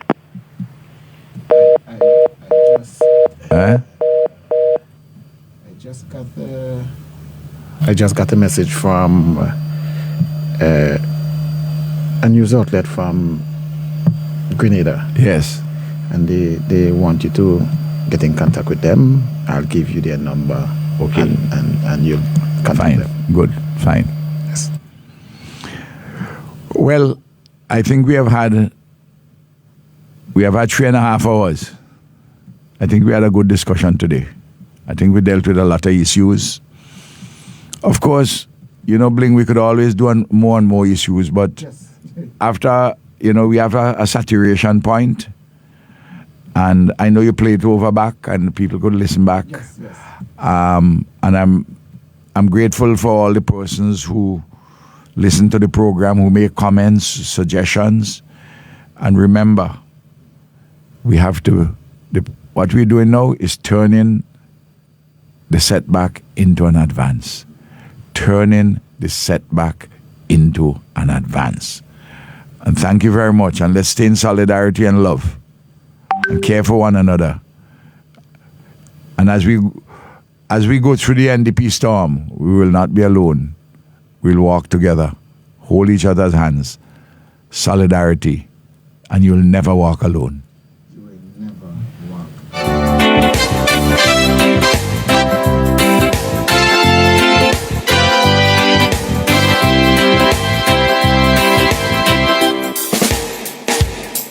Will you walk through a storm? Hold your head up high and don't be afraid of the dark. At the end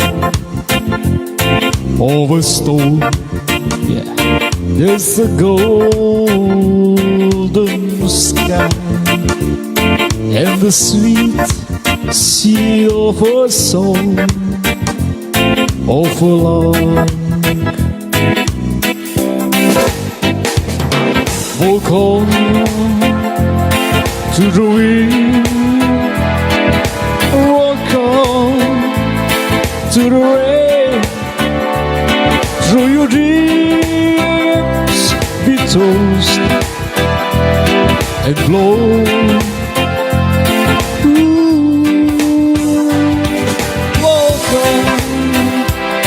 Walk on with hope in your heart, and you'll never go alone. You'll never go alone.